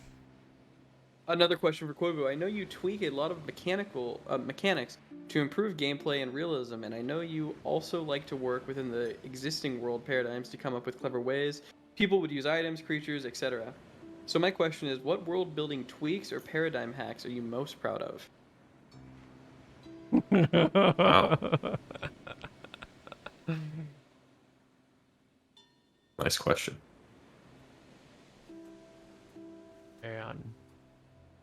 All right. It's a 2-part answer here. The first is the brutal honesty that I've been playing with my own house rules for so long that I can no longer remember what's a house rule and what's not.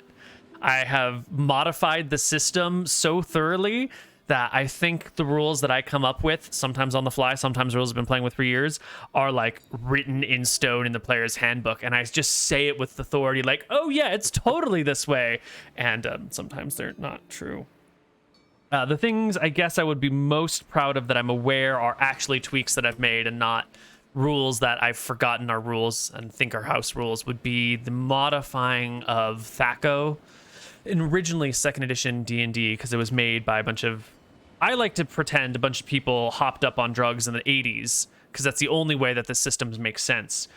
You have a combat stat called Thaco, which means to hit armor class 0.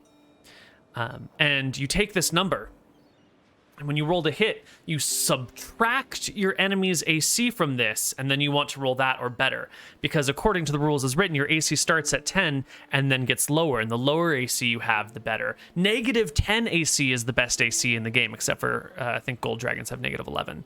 And so if you have 14 Thaco and your enemy has -1 AC, then you subtract -1 from 14, so you need a 15 to hit them.